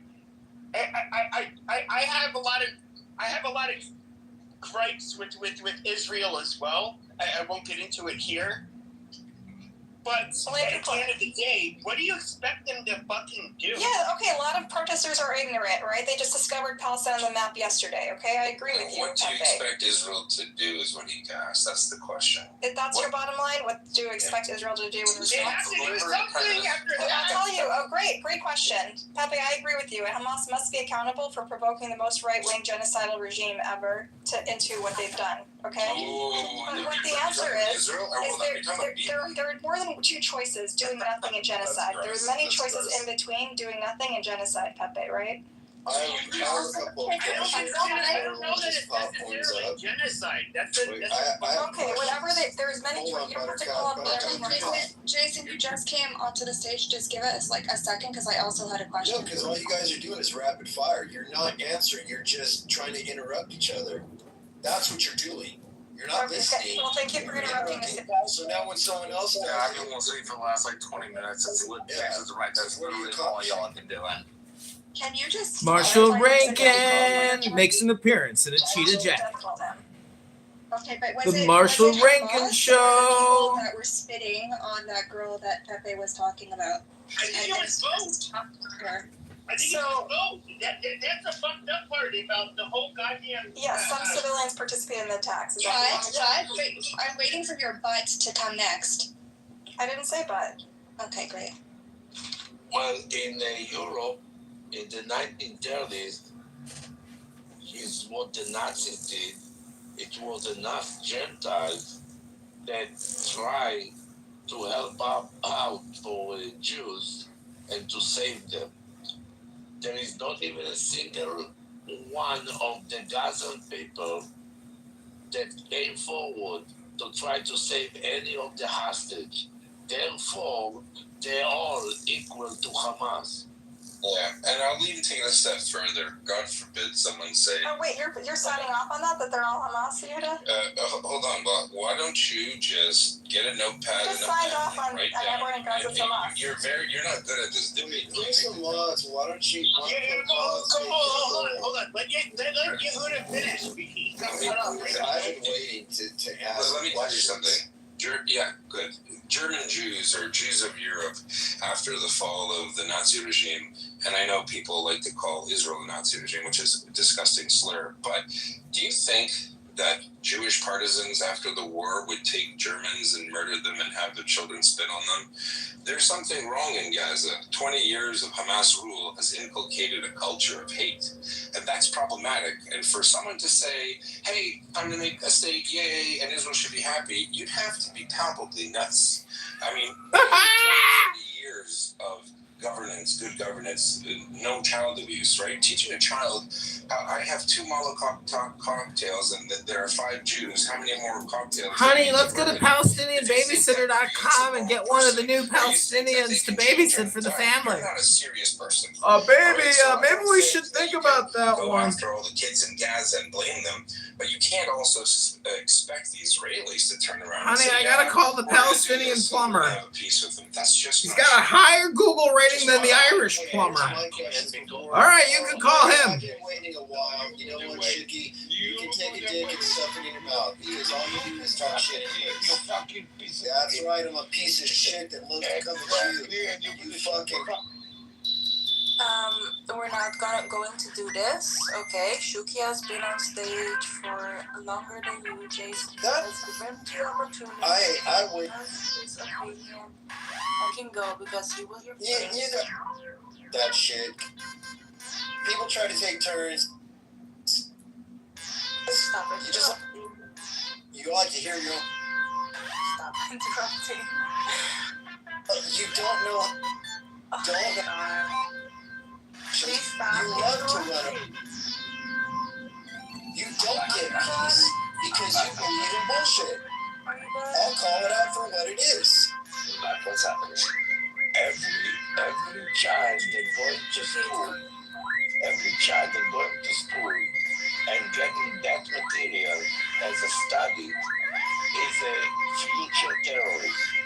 Therefore, he has no right to live. You kill them before they become to be stage 4 cancer. You don't wait for them to get to that 4th stage. You kill them when they are small. It's that simple. All right, everybody, go to ChicagoMayorVote.com. Like, share, subscribe, and comment. Of course not. You never see the notion for peace, but only on your terms. I do think that Shuki is partially correct. I do think that... What, to kill innocent babies? No. Hold on. Okay, so when it comes to how a person becomes who he is today, it's a mixture of nature and nurture. I do think that if you're indoctrinated, I mean, I was raised Catholic, and I'm not a very religious person now, but I will tell you that really to this day still kind of has that effect on me. But when it comes to just in general, people, how you're raised absolutely is going to have a profound impact. And I think obviously your genes are going to have a lot of say in that as well. And when it comes to the Palestinians, it is super dark to say, and I'm 100% against killing innocent civilians and children. But do I think that when they are indoctrinated at a young age,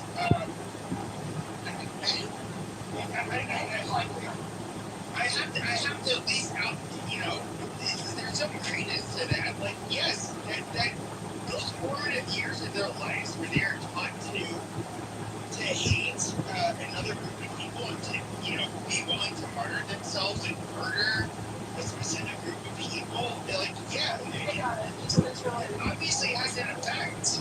So here's what I'm thinking what's happening. Since October 7th happened, Israel starts to decide to declare war on Hamas. That's an ideology, right? It's sponsored by many different countries and other groups, right? Where people have a problem, they see bird's eye view. Israel fights back with an organized army, military targets, air support, air support, everything.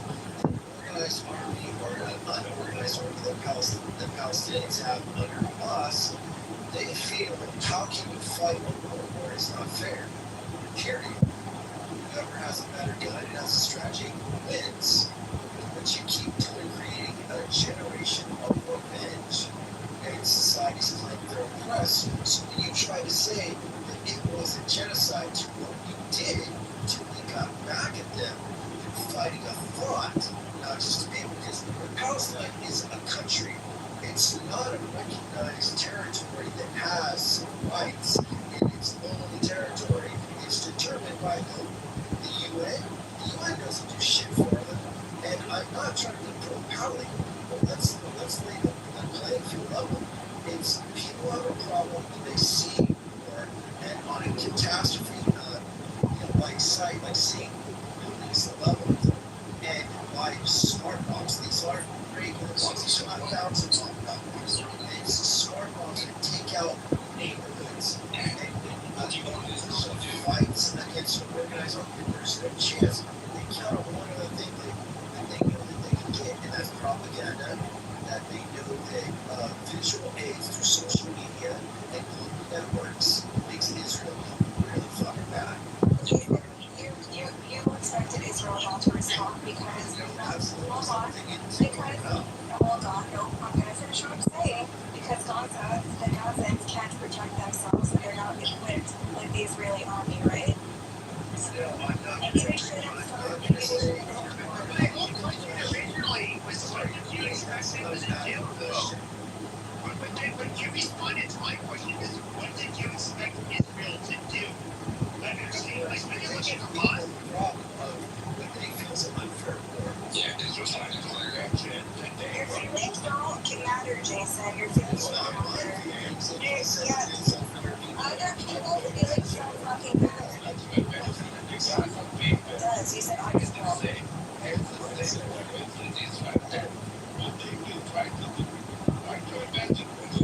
Israel doesn't care about international opinion more than it cares about survival. So Israel existed from its independence, its declaration of creation of the state, up until the mid-70s without any international support. They did it. They survived. They beat the odds. So now a bunch of people on campuses in the United States and ill-informed people are pretty mad that they see Putin's blood. Well, you know what? Here's how laws of armed conflict. If you're a militant and you use, if you're a member of the U.S. Army and you use a hospital as a staging ground, that hospital loses its protected status. No one will fault you if you attack it. So you want to say mad for us? Of course, the same for us, especially for us. And that's the Hamas, of course, yeah. Hamas, anything when you use a building for terrorist activities or for military purposes, if it's a normal country, then that building loses its protected status. If you're so upset about so many buildings blown up, then you should take it up with Hamas at their next city line. This is not first. Yeah, no, this is what I'm calling the same people go out there and Jason, you're from Mexico, okay? Like you know for a fact, as in oh no, hold on a second. But if you know for a fact that if there was Americans getting hold on, Jason. If you're talking to me about colonizing idea of warfare, you're talking with my fucking guy. Okay, but no, this has nothing to do with colonizing. Hold on. I'm talking about contemporary. Jason, if there was something tragic that happened to Americans, the Mexicans would not be celebrating. If you were to have a dead little girl being driven across the fucking border in a truck, okay, the Mexicans would not be spitting on it, hitting it, cheering. They would not do that. There is obviously something very different in how these people were brought up. And the comparison to really most groups in the world. I think you're kind of let me ask Jason a question. Jason, if you're thinking they're taking a position against Israel or Jason, that people cannot handle the sight of warfare. They will have no ways. That's our reality, and we don't want war either in the sight of war. So Jason, you get the comments he made about the professional army. How long do you think it would have taken Israel if it didn't care about civilian deaths or casualties? How long do you think it would have taken Israel to completely level or take over the Gaza Strip in its entirety? Give me a number, like the day, how many days, how many hours? All out war in days. So You've got strategic plans that can take out whole neighborhoods. We're not talking regular warfare. We're talking about decimating neighborhoods easy. Jason, do you know what a battle group is? I do. All right. So how far is it bound for a battle when you know? Depends on what you're using as a mechanism as far as your artillery and your mechanized movement. So the answer is 20 to 40 kilometers a day. Now, do you know how long? Is that your estimate or is that your experience? That's my experience. What experience did that come from? Well, when I here's the answer. You'll figure it out. I don't really want to talk about myself, but the combined arms unit of the battle group, which is the smallest one that NATO countries use, can cover between 20 to 50 kilometers depending on the terrain. Gaza is a flat expanse. The Israelis could have been taking 3 battle groups, not even 2, and position them in the 7 with north. It's about 10 miles, so they could have done it in an afternoon if they didn't kill hundreds of thousands of civilians. But if they didn't care about civilian death, that's what they would do. The fact that it took them almost 2 weeks because they were trying to isolate, identify Hamas terrorist targets, the tunnel, the depot, the muster points. That's what they were doing. Now, you have a great point. We'll do this. Well, again, the Israelis don't have the luxury of caring what you think or other people think. They have the luxury of defending their people. Hamas didn't, it wasn't Israel who declared war on Hamas. Hamas declared war on Israel by what they did on the 7th of October. There's no nice way to talk about it. There's no I don't disagree with that at all. That's the thing is like what the US had to go through in Iraq, and also Afghanistan. 10 years of hardcore neighborhood war and lots of casualties, lots of fallout. So yeah, I understand. I have to just acknowledge that. Thanks so much for this. Take care, Grace.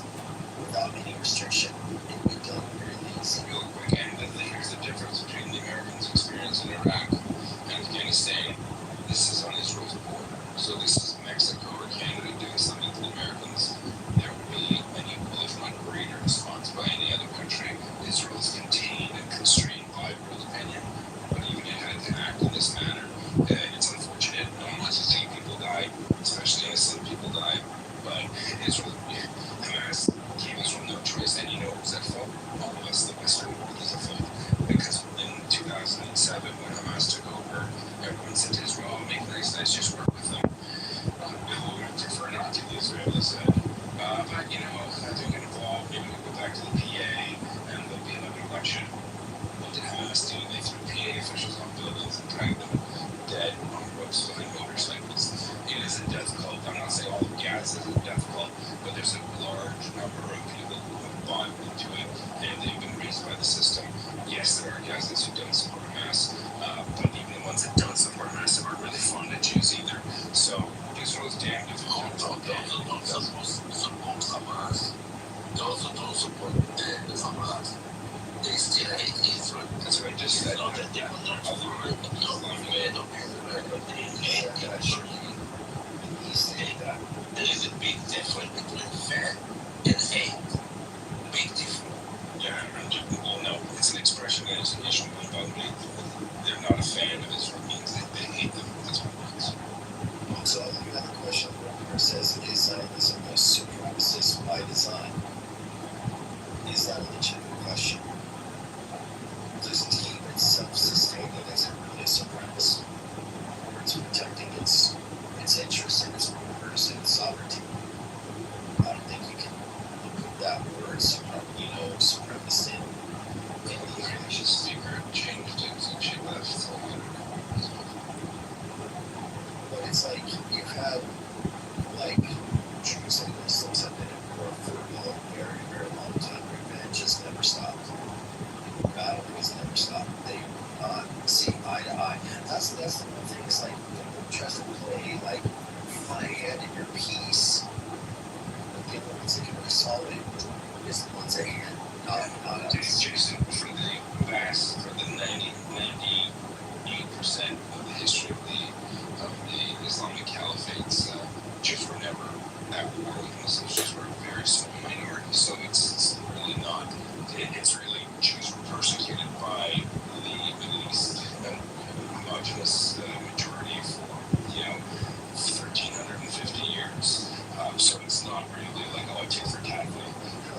It's more battle, and I understand Jews have had to migrate to many different areas for a long period of history and time. They've had to go to the border, they've had to go to Russia and Ongoing. They've had to find where they can live. If they can't live in Ongoing, I mean, I would acknowledge that.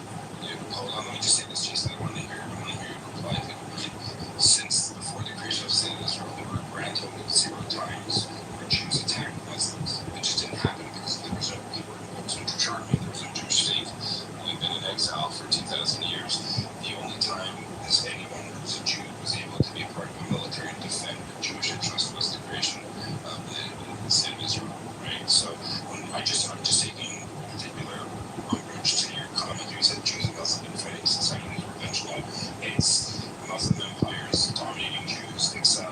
busting your eyes. They're killing us when it's convenient, using us when it's convenient. So it's a very, this is not a peer-on-peer war. You know what I'm trying to say? If you want to talk about Christianity and Islam, you know, I understand that.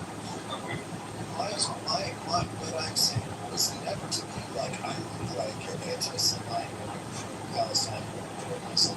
But when I look at things from an outsider view, not trying to, let's just say, persuade a point of like who gets better favor and who you feel sorry for.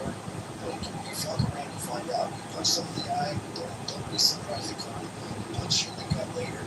You know, it's just what happens. Yeah, but I'm just saying it didn't start like this. So I just would agree with you. I don't have sympathy either, and I agree with you. I'm saying that from an Israel, I'm not Israel. I understand that I'm not Israel. And I'll say this.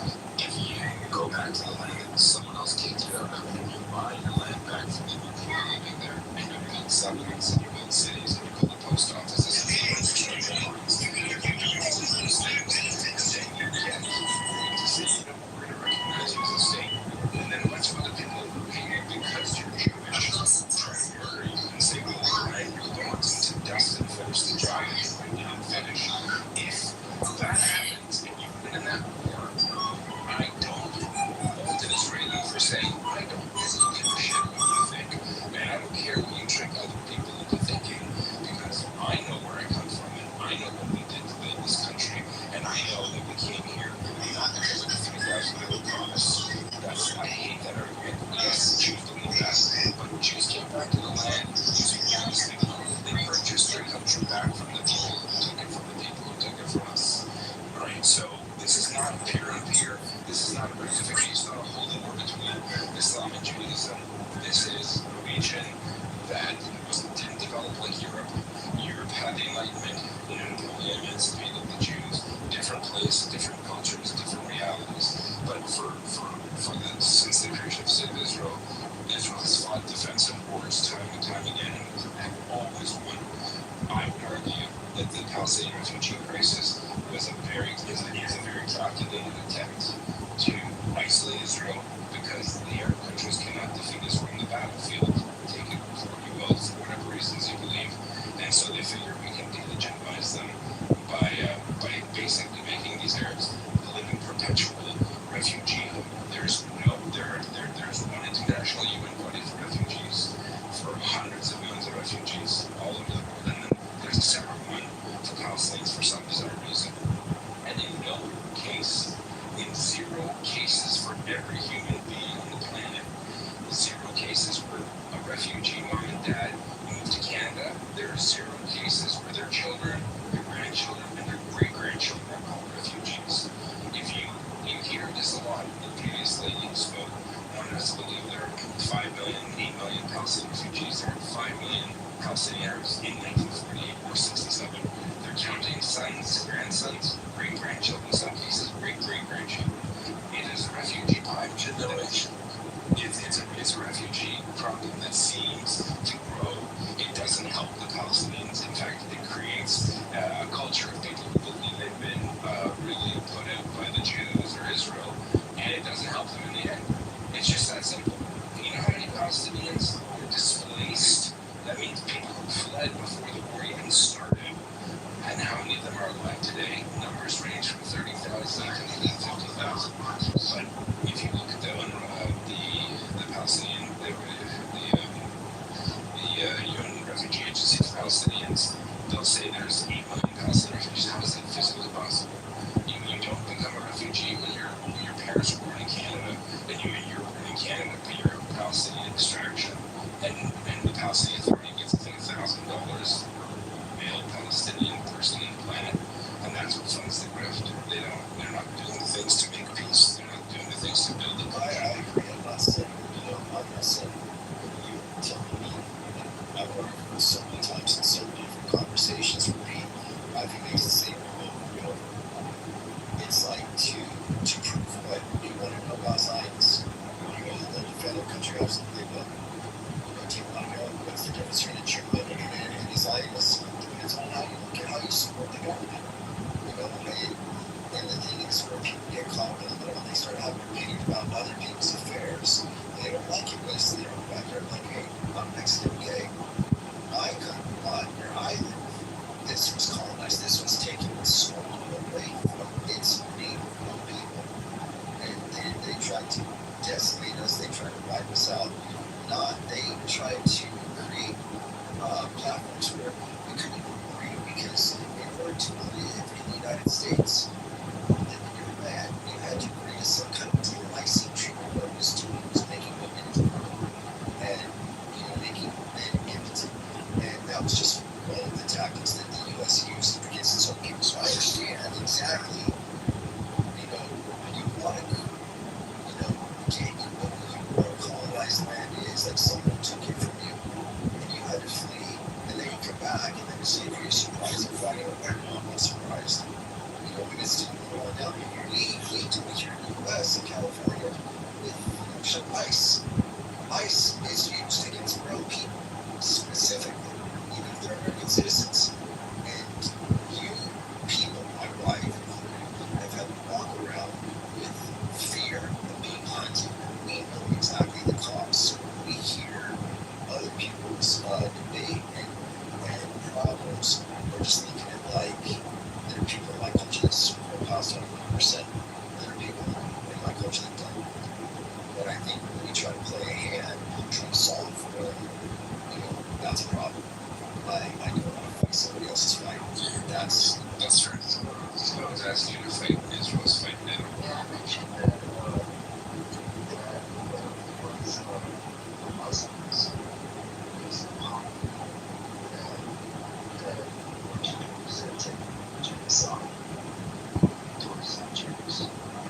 There's also Muhammad that exiled Jews from Medina and Christians.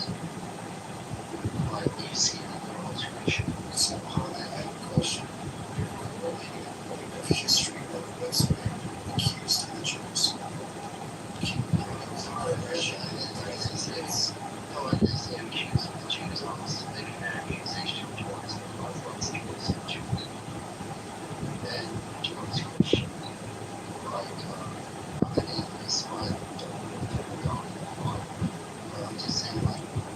Islamic history has said that Muhammad, after about he has taken up into those people, and allegedly, Trump said, execute all of them. Muhammad lined up 600 people in boys down their trousers, and they actually jumped on their butt and told them to manage. Now, this other instance of genocide that historically we don't know about, of lining up a certain group of people, eradicating them to where the men cannot have children and women become sex slaves. This is just this region, that's your first notion of religion. This region, yes. He's referring to the relationship between Islam and Jews, and it's in Islamic teaching about the battles, about the trenches, what he's referring to, the Jewish tribes of not in Jews. There's two